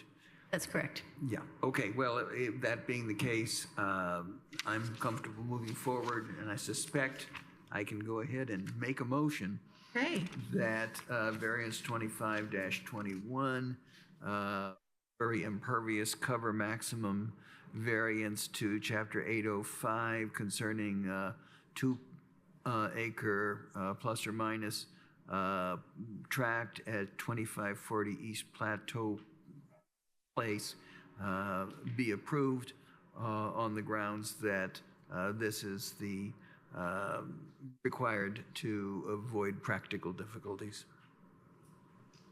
I'll second that. Okay, it's been moved and seconded to approve VAR-25-21, which is an impervious cover maximum. I will note with Skip Daly leaving, we will need a unanimous decision by all people to move any cases forward for the remainder of the night. Margaret Clements? Yes. Guy Loftman? Yes. Pamela Davidson? Yes. Motion is approved 3-0. Thank you so much, gentlemen. Thank you. Yeah. Okay, we have the next items, number 15 and 16, VAR-25-22A and B, the Sioux Eco Area 2 15% slope encroachment variance to Chapter 823, and the Sioux Eco Area 2 1 acre contiguous buildable area variance to Chapter 823 concerning 1 2.78 plus or minus acre parcel in Salt Creek Township, Section 20 at 6950 East Deer Lick Road. And Ms. Nestor Jelen, you're wearing so many hats tonight. Thank you for all you do. Thanks to Drew for helping prepare all the slides and the reports ahead of time, so thanks to him. So this is a request, as you stated, for eco area, so this is not impervious. This is just for the 15% slope encroachment and 1 acre contiguous buildable area, and this is to Chapter 823. The petitioner has submitted a petition to construct a new swim spa, which is 12 feet by 21 feet. and totals 252 square feet. As a note in the CDO, it states that the maximum land slope upon which any land disturbance involved in the construction of buildings, driveways, roads, parking lots, and utilities can occur shall be 15%, and each dwelling unit shall have at least 1 acre of total contiguous area of land. Though the petition site is 2.78 acres, it only has 0.23 acres of contiguous buildable area. That variance is necessary for any future development. And then for the swim spa that is located in an area greater than 15%, but they have decided on a location that exceeds 15% slope for a variety of reasons as stated in their letter. So here is a aerial of the property on East Deer Lick Road, and the petitioner has submitted some additional information as well, and then you have some support letters from neighbors, 2 support letters that you have as a handout. This is a view of the property and approximately where the swim spa would be located. And then they, I believe, had a recent, they've been recently upgrading the property, just doing some upgrades to the site. But this is, again, another view of where the swim spa would go. And then here we are in Salt Creek Township, and it is pretty constrained by slope, as you can tell on the right-hand side. And then we also have on the screen the letter that you have from the petitioner, and then on the right-hand side is the swim spa. This is, I believe, the older dimension, but this is an idea of the swim spa that they will be putting in. They did submit this morning a little bit more information, just showing, it states here that the drawing that they wanted to show they would have more privacy and it would be easier to get into the swim spa tub if it's in the back of the garage. So there's just an image of it. The above ground at space, the space between the garage and the house will require us going up and down steps, and in the back we can step in from the extended sidewalk. So that's just more evidence that they've provided since the packet has gone out. And then this is an image also of the 2 different locations for the swim spa. They prefer the image with the swim spa on the right. So this is a plot plan where they're showing the location of the septic and the swim spa, so there'll be no conflict with the existing septic system on the site. And then, as I mentioned, we've received 2 letters of support today, which we've handed out and also are on screen. And we have not received any letter of opposition. Good to know. So we have 2 different recommendations here. So for VAR-25-22A, which is the Eco Area 2 15% slope encroachment, we're recommending denial, and that's largely based on the practical difficulties finding, and that the petitioner could potentially relocate the proposed construction to an area that does not result in an encroachment. And then for VAR-25-22B, which is the 1 acre contiguous buildable area, we are recommending approval, stating that practical difficulties have been demonstrated and that they are not able to achieve the 1 acre contiguous given the site constraints and the legal acreage that they own. Okay, thank you. Ms. Sue, if you would like to come up and sign in. And I know if you have chronic back pain, it's difficult to sit through these long meetings. Oh, good. We're running out of. Good. Would you please pull the microphone down? All right. Thank Can you you. hear me? All right.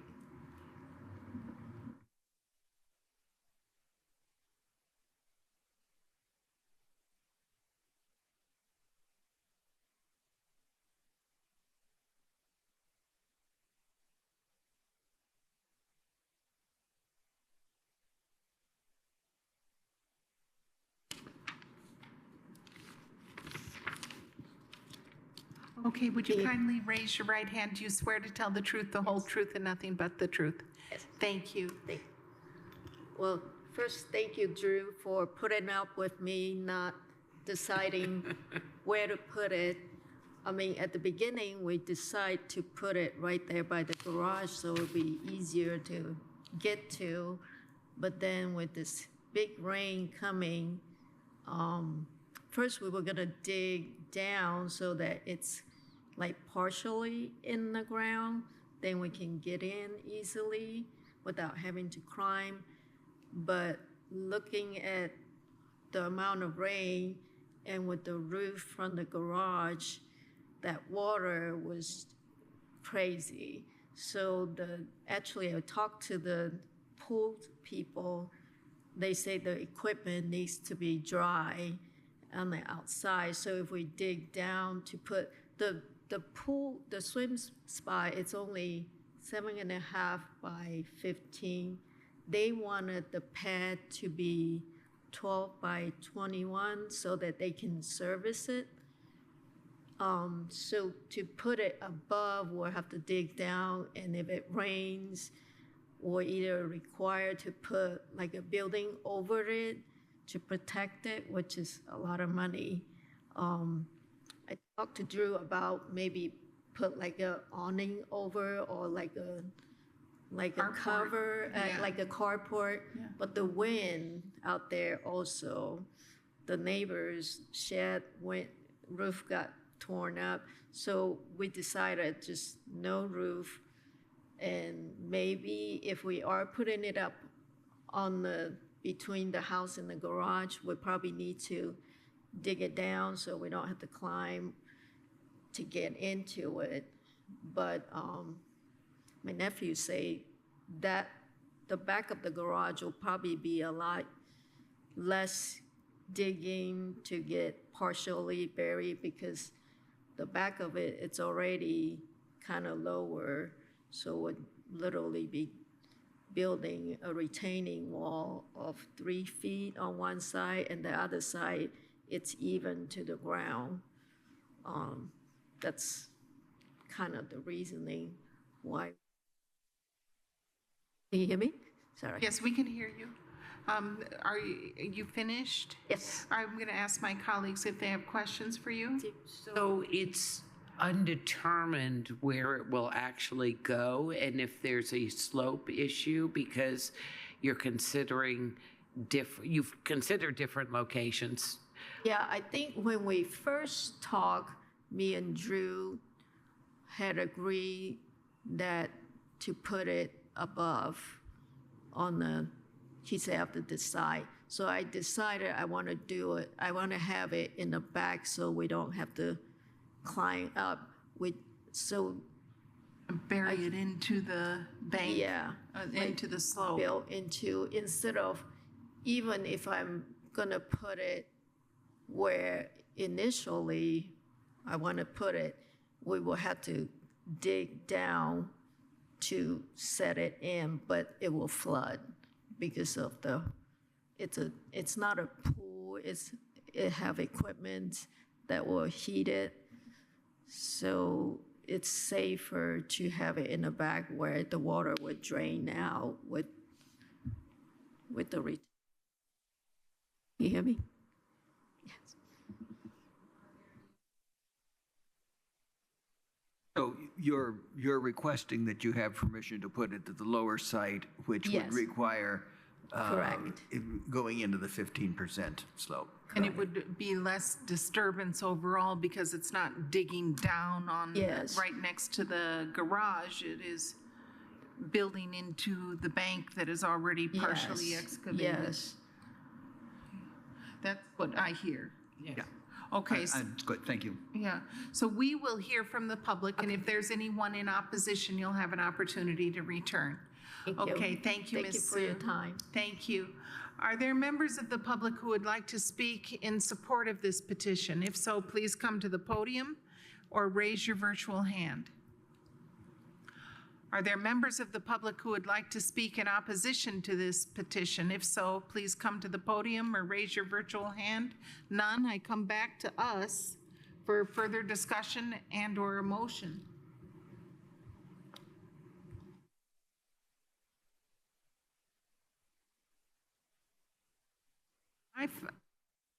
like to approve this because I think that the soil disturbance will actually be less because it's taking advantage of the slope as a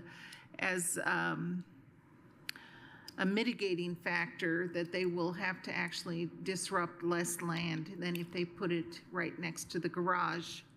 So there are some practical difficulties with a spa versus a pool, and because of drainage and such, you know, and I feel that I'd like to approve this myself.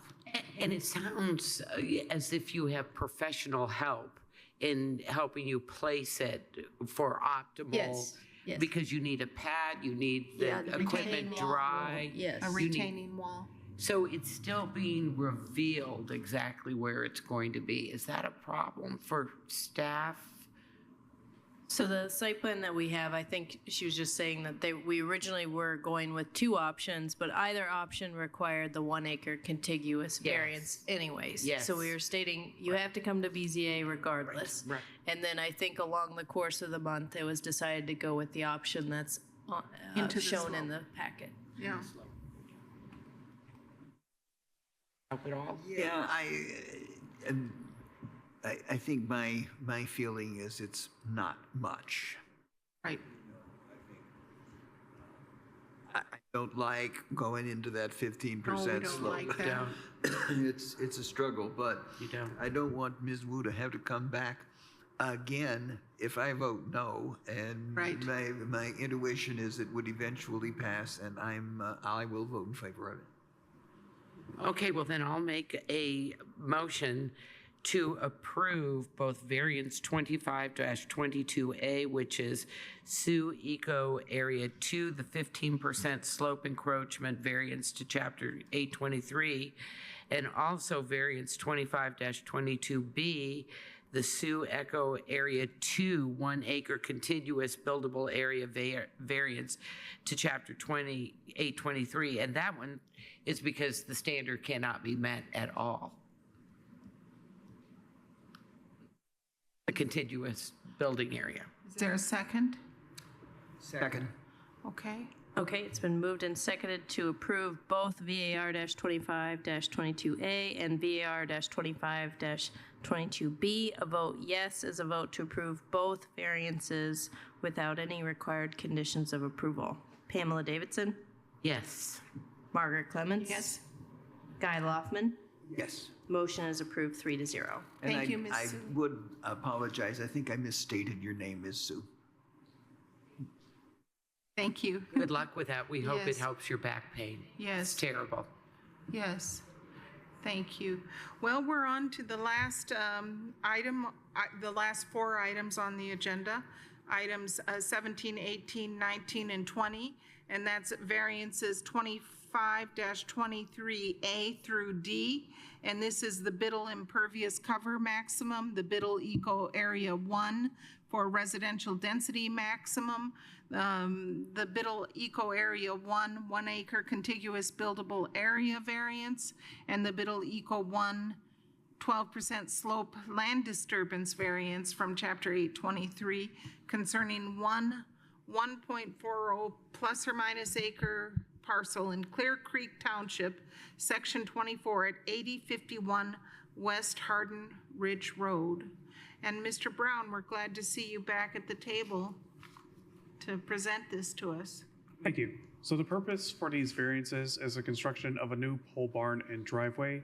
The proposed accessory structure is a 3,456 square foot pole barn with an attached 340 square foot porch, an estimated 1,160 square foot concrete pad out in front of said proposed structure, and an estimated 780 square foot proposed driveway leading from the existing driveway to the proposed structure. The petitioner stated in a call, specifically William Biddle, that the proposed driveway will initially be gravel, but they intend to cover the gravel with asphalt years from now when the gravel settles. So these variances have been activated. For the maximum impervious cover per chapter 805, the maximum impervious cover is 50% of the lot size or 7,000 square feet, whichever is less. 50% of 1.4 acres equals 30,492 square feet, so the standard of 7,000 square feet would be utilized. Staff has determined that the existing impervious cover measures an estimated 14,925 square feet, with an estimated 8,341 square feet of that being the driveway. So that's 6,584 square feet of impervious cover, excluding the driveway, which is, I believe, a mixture, which I believe is partially gravel and then partially asphalt. The measurement also includes part of the existing Hardin Ridge Road, a private road which is on the property according to the certified plot plan provided for the building permit. The proposed pole barn will further increase the maximum impervious cover by a total of 5,736 square feet, which would bring the total maximum impervious cover on the lot to an estimated 20,661 square feet, which is around 34% of the lot. And for the environmental constraints overlay area 1 variances, there are 3 of the 5 requirements for properties in area 1 that this proposal does not meet. 1, the maximum land slope on which any land disturbance may be involved in construction of buildings, driveways, roads, parking lots, and utilities can occur shall be 12%. The proposed driveway is encroaching into an area of 12% slope or greater by approximately 75 square feet. Number 2, there shall be no disturbance of natural vegetation beyond the 12% slope line. There seems to be no trees or vegetations that will be disturbed as part of this. 3, the maximum residential density that shall be allowed shall be 1 unit per 5 acres.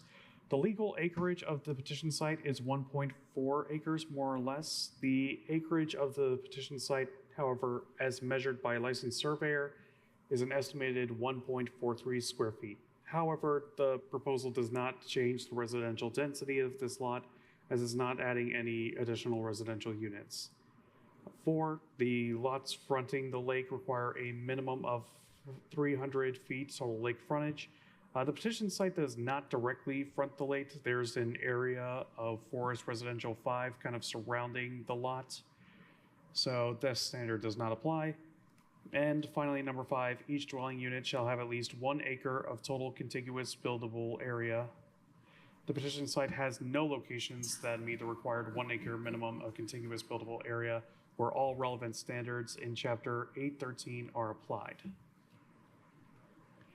And here's a location map and site conditions map of the petition site, as well as zoning and comprehensive plan map. And here's an eagle view of the property itself. And the image on the left is the 3 existing structures on the site, and the image on the right is an image of the proposed layout area. If you look closely, you may be able to see some stakes sticking out of the ground indicating where it's going to go. And here is the certified plot plan that was originally provided for the building permits, along with an addition for the concrete pad and the gravel driveway added by the petitioner.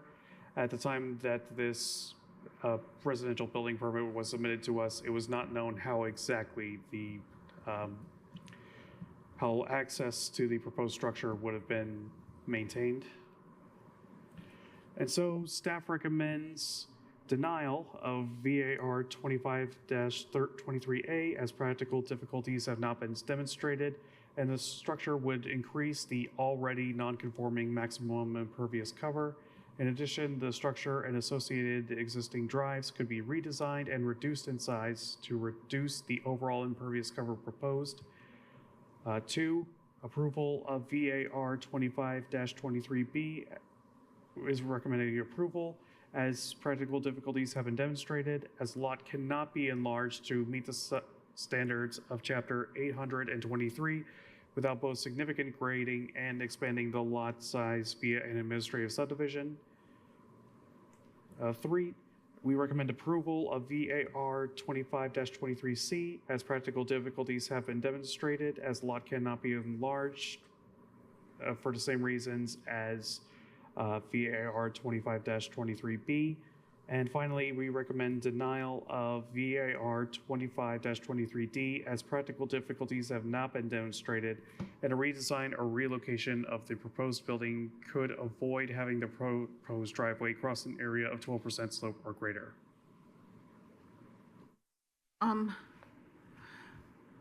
Mr. Brown? Could you kindly tell me, like, what's the difference between total impervious and how much out is the request? What is the difference between what would be permitted and what is in excess total? So the limit would be 7,000 square feet for this lot. Yes.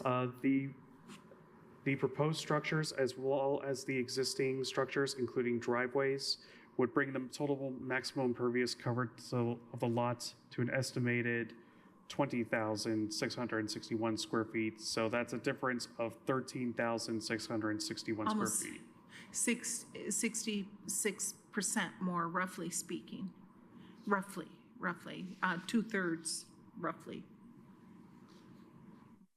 What is permitted. 1/3 of what is being requested is permitted. And under the old CDO, would we have considered this? I'm going to check this one because this one's 34%, so let me look.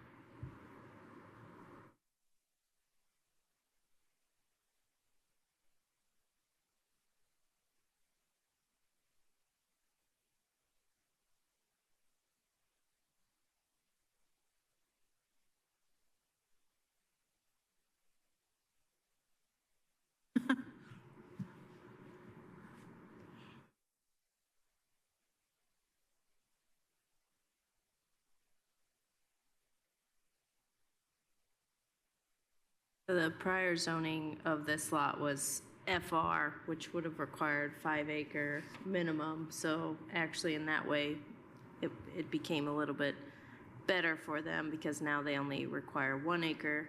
But the prior ordinance required open space as opposed to maximum impervious cover.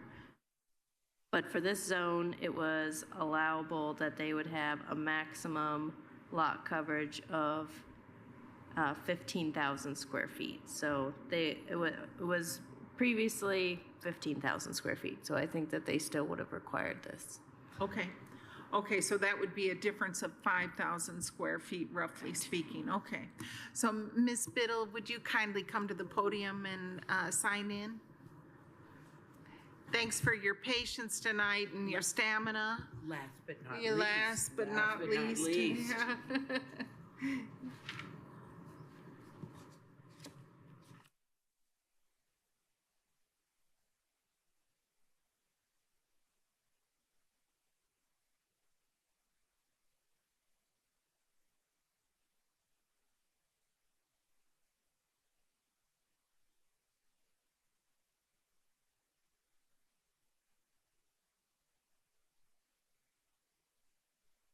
Would you raise your right hand? Absolutely. Do you swear to tell the truth, the whole truth, and nothing but the truth? Yes, I do. Thank you.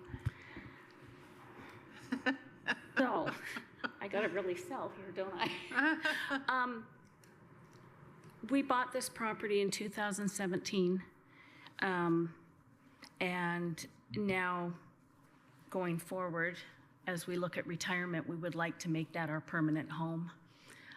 Right now, we live in Martinsville. We have a pole barn that's 48 by 60 or 70, and that's where we store our boats and our RV, a tractor, lawn mowing equipment, everything that we need to maintain our property. As well, my husband is a mechanic and likes to putter, nothing commercial, nothing, no business at all, just his own. And this house being built in 1964 or so, that's on the property, doesn't have much for storage or closet space. And so The purpose of this building was for storage, for my husband to be able to tinker with his things, and then I was going to have a room just for my crafts and sewing and yoga, that kind of stuff, and then just bins of storage to switch out the seasons. The lot, when we're out there and we put in these stakes, it looks massive. There's so much room all the way around. We don't have to disturb any soil. The driveway, that the 12% is, like Dan said, 78 square feet. It's just at the, it just kind of comes down to a flat. That could definitely be moved, but there's 2 huge pine trees. We don't really want to lose those. We could then bring a driveway out from the circle drive all the way around the pine trees and back into the front of the building. But that just puts even more gravel or cement or asphalt onto the property, which we would prefer not to do. Yeah,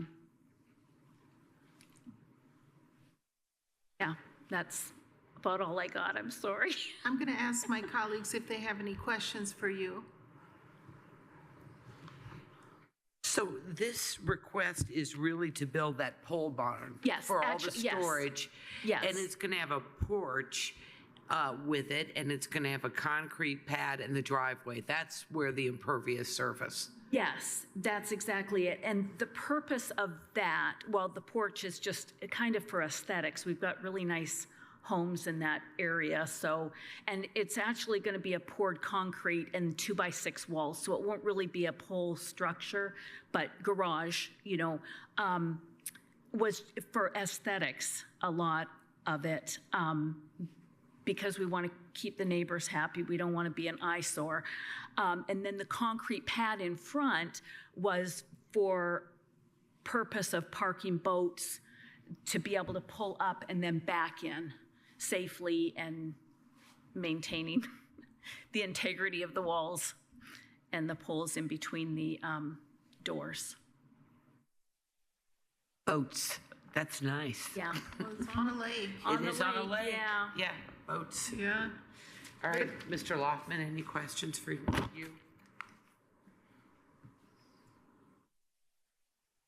Check with staff. We're going way over. This is not something that would have been permitted under the old ordinance, I think you've said. Under the old ordinance, how much bigger is this than the old ordinance would have allowed? About 5,000 square feet. The old ordinance? So prior, the ordinance said it was 15,000 square feet of lot coverage, and it's defined as impervious lot coverage. So they're requesting 20,661. So about 5,000 over the old ordinance, but a lot higher out of the current. I'm sympathetic with everything else, but I'm not convinced that there's, sure, it would be very nice to have a building this big, but it's inconsistent with both the old and the new. And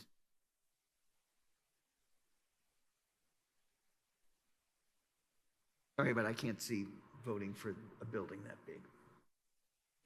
I would just want to ask staff a procedural question. Do this and allow Ms. Biddle to go back to the drawing board and see if there's anything she could do to adjust some things. I mean, I suppose we could approve the 2 variances that staff has requested if that gives you a benefit, or maybe you need to go back to the drawing board.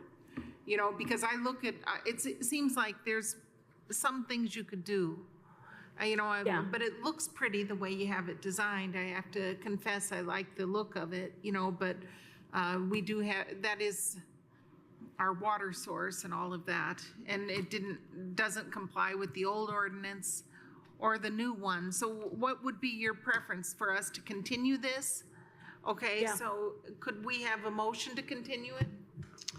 I move we continue variances 25-23A, B, C, and D based on needing more information and possible redesign. Possible is the right word there. You also, I'm sure would want to talk with your spouse about this and also see what you could do in terms of the plan to whittle that down, a little Size bit. it down, yeah. Just whittle, it's that, for me, I'm just speaking for me, it's that 5,000 whatever square difference between the I old can understand ordinance. that, yeah.